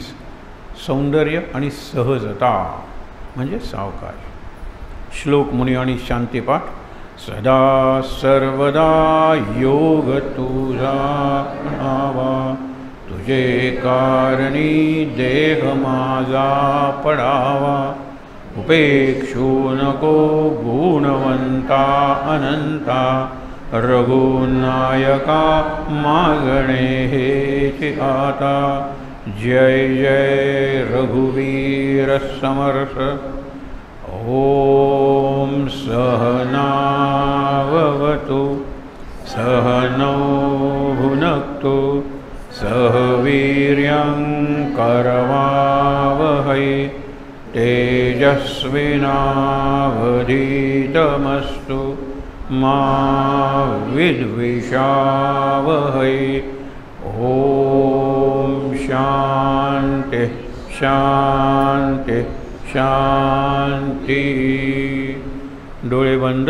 3दा दीर्घ श्वासोच्छ्वास.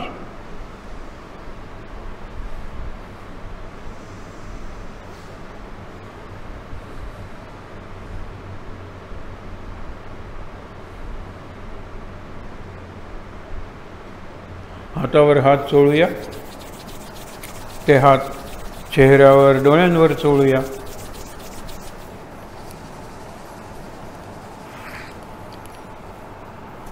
अगदी सावकाश डोळे उघडून समोर साक्षात महाराज बसलेले आहेत, त्यांची भव्य प्रतिमा आहे. त्यांच्याकडे स्थिर दृष्टीने पाहून त्यांचं दर्शन घेऊया आणि इथे जमलेल्या सर्वांना नमस्कार करूया. शांत आनंद महाराज महाराज महाराज.